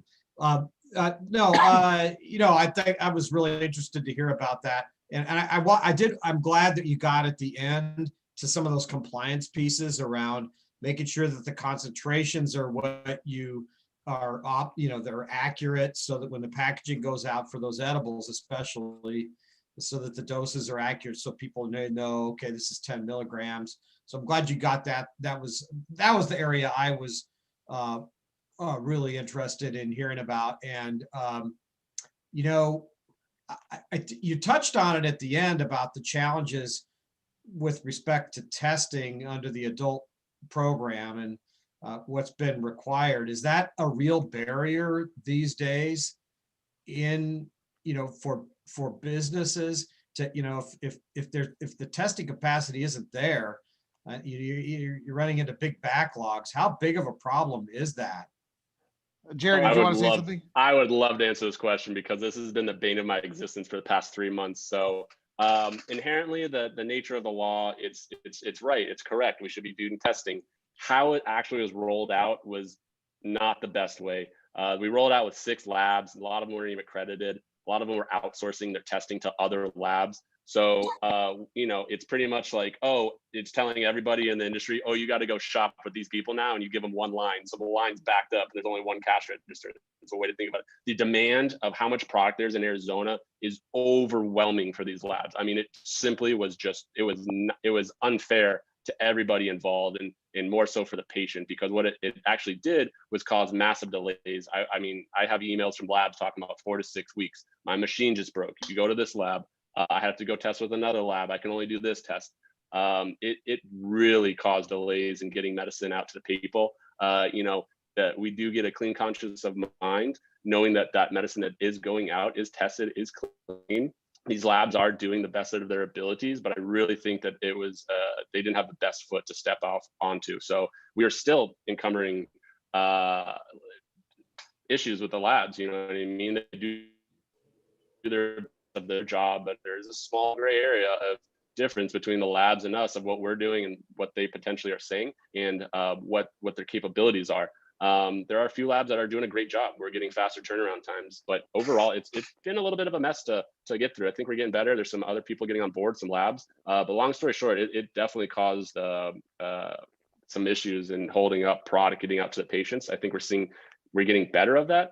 I think though, when this law was actually, the testing bill was put into place, I think that one side of the industry was looking at it very well without really getting knowledge from the other side. And so when it came to fruition, I mean, everyone's in agreement for testing, but some of the little nuances, regulations, there's some PPMs and stuff. I mean, it could have been vetted out a little bit better. We could have referenced another industry. But overall, I think that, the product that is on the shelves now is tested, it's clean, everyone's surviving, getting through it, it's getting better. But, we could use a little bit more direction for the laboratories, I'd say. I think that, Yeah, and just to let you know, Dr. Humble, where you've added to module 16, it's sometime in mid-April. It's going to be all about testing, the evolution of, the history of, the reasons for, the status of, kind of waiting till April. Right now, there's that big pissing match at the legislature between the labs and those other individuals.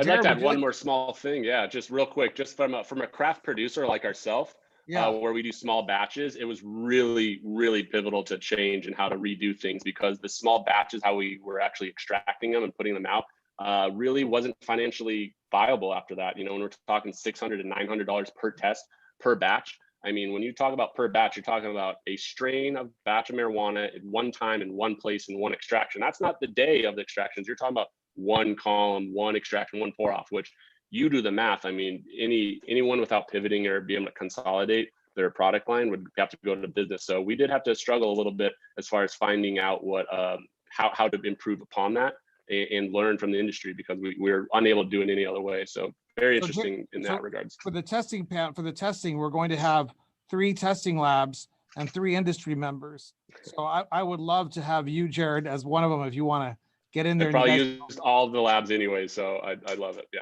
No, absolutely. I mean, Yeah. we're all friends here. And Yeah, no, Katarina, if you want to join us as well. But let me get you back to the topic at hand. I mean, you guys are all clearly extreme industry resources.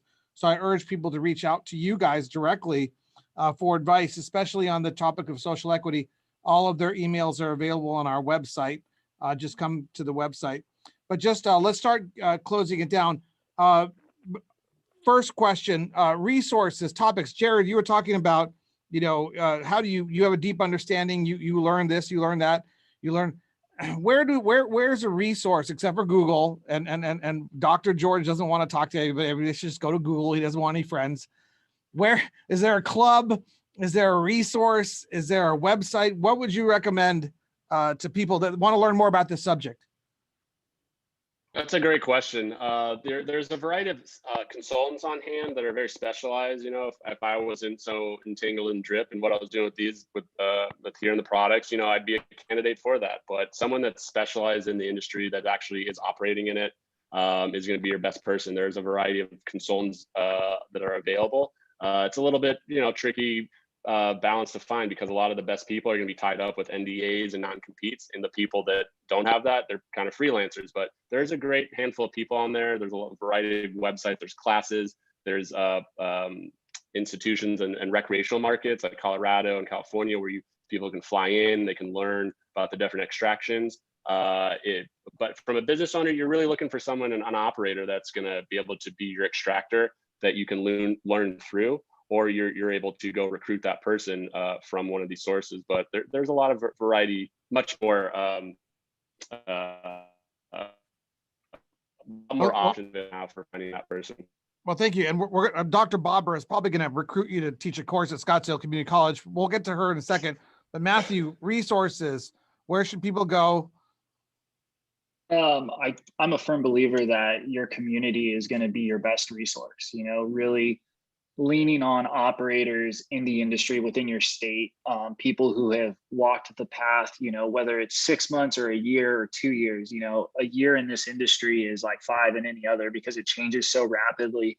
The other thing you can do is get involved with seminars. I know that's really hard right now given the whole COVID pandemic, but I know organizations are starting to put on digital seminars such as this, and it's just a matter of time before we're back to meeting in person, where you can go to, an extraction specific seminar or a cultivation seminar where you have all of these experts or companies that specialize in, lighting, extraction, equipment. And then most of the time there, you're going to have people that, are operators much like yourself trying to figure out. And it's a great place to just network and build relationships. And I can't stress enough the value of community.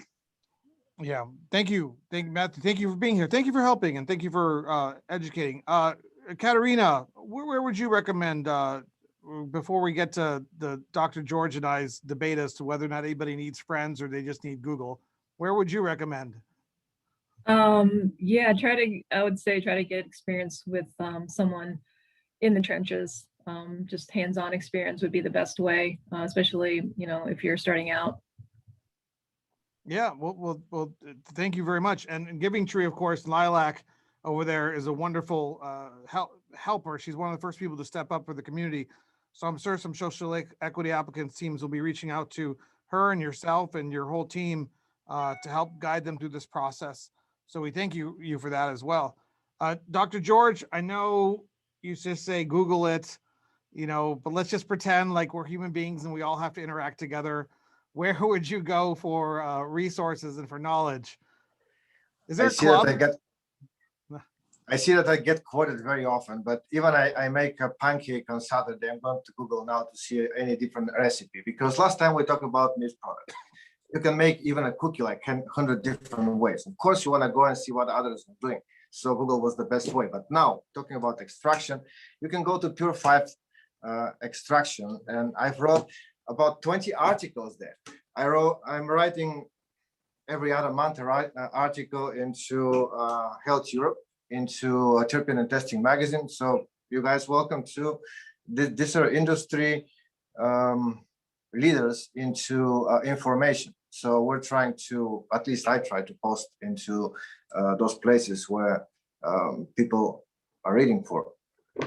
Well, that's great, because so Google links to your website. I see how that works. That was nice. So thank you. Okay, so everybody's gonna get 30 seconds to close up, but first the ceremony. I always bust out with my grandfather's machete from the fields of Oaxaca, which was used in the 50s to cultivate marijuana after he was a bracero and before they went through everything. So with my grandfather's machete, Jared, Matthew, Katerina, George, I dubbed the social equity mentors. So you've now been blessed by the thing, by the machete. Anyways, so let's say our goodbyes. Dr. Barbara, I'm sorry I didn't get to you much today. But You're fine. I just want to throw out there, we like friends, and in our classes that we're teaching, there is a repository of resources and contacts. So we can work on that together, Dimitri, and sort of build that.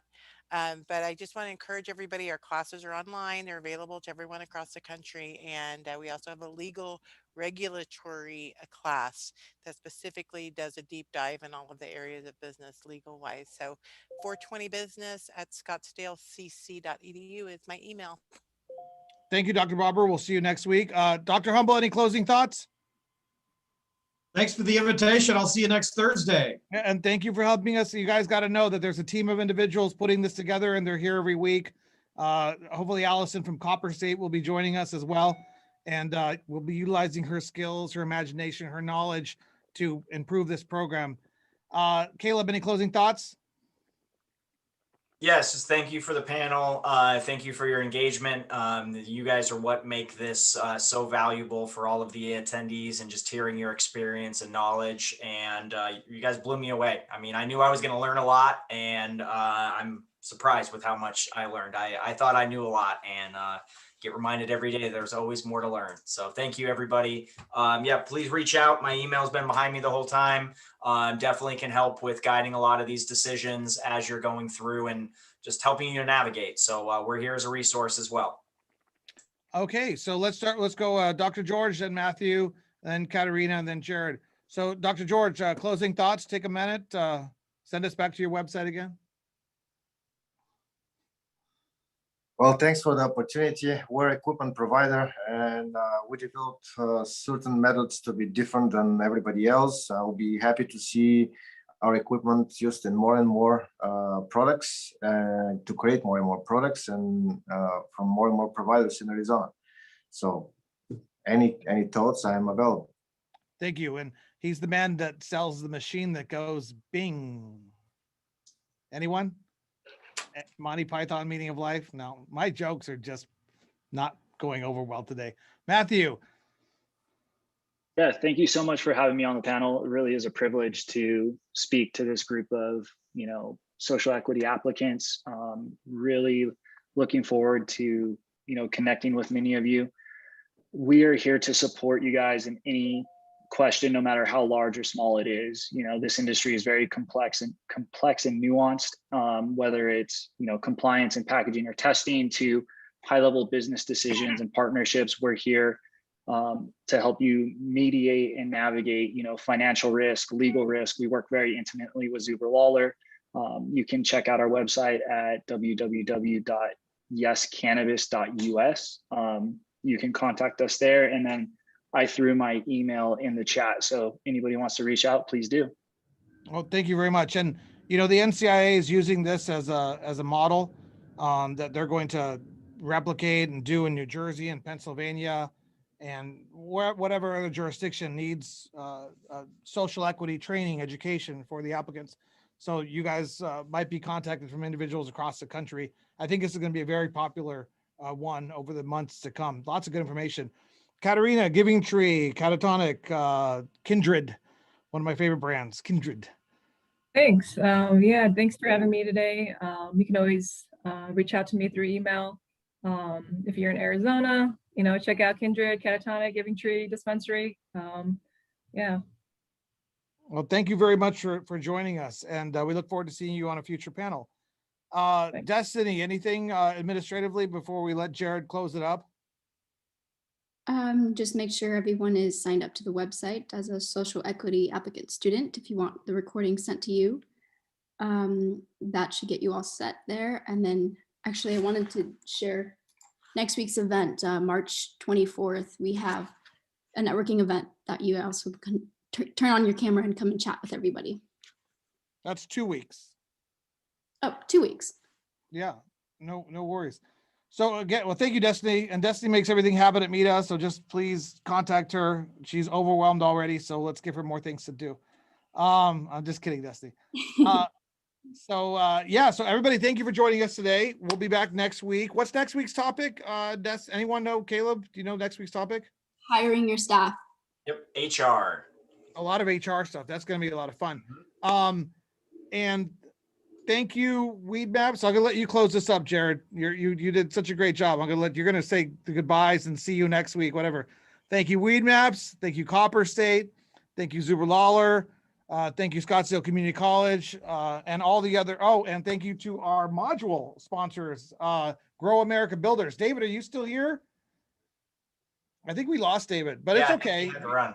We're going to do a whole thing with Grow America Builders on the 24th. Because we're going to be talking about the manufacturing and cultivation action, which is a whole area that's really exciting right now. So that's the 24th. So we'll see you then. And Jared, why don't you close this up? All right. Thank you so much for the opportunity to help share the stage with some of these panel experts, and for the people listening. I hope you've learned something. Very excited for you to potentially join the industry. If you got any questions, reach out to me, Jared, Jared, @TrueMedAZ.com. You can reach me there. If you need any guidance on specific products, inherently what all the nuances can come, I'd be happy to answer. Really, thank you for the time to talk about the products and talk science with these guys. I thrive in this environment. Look forward to doing more. And if you haven't been to TrueMed, stop by. We're now Rec and Smoke Drip. Give us a try. I think you'll be pleasantly happy. So thank you for everyone for their time. Jared, you were awesome. If I don't support Kindred, support Giving Tree, support TrueMed, support Drip. These are companies that are stepping up to help the community. So thank you guys for being here. And folks, we'll see you next week.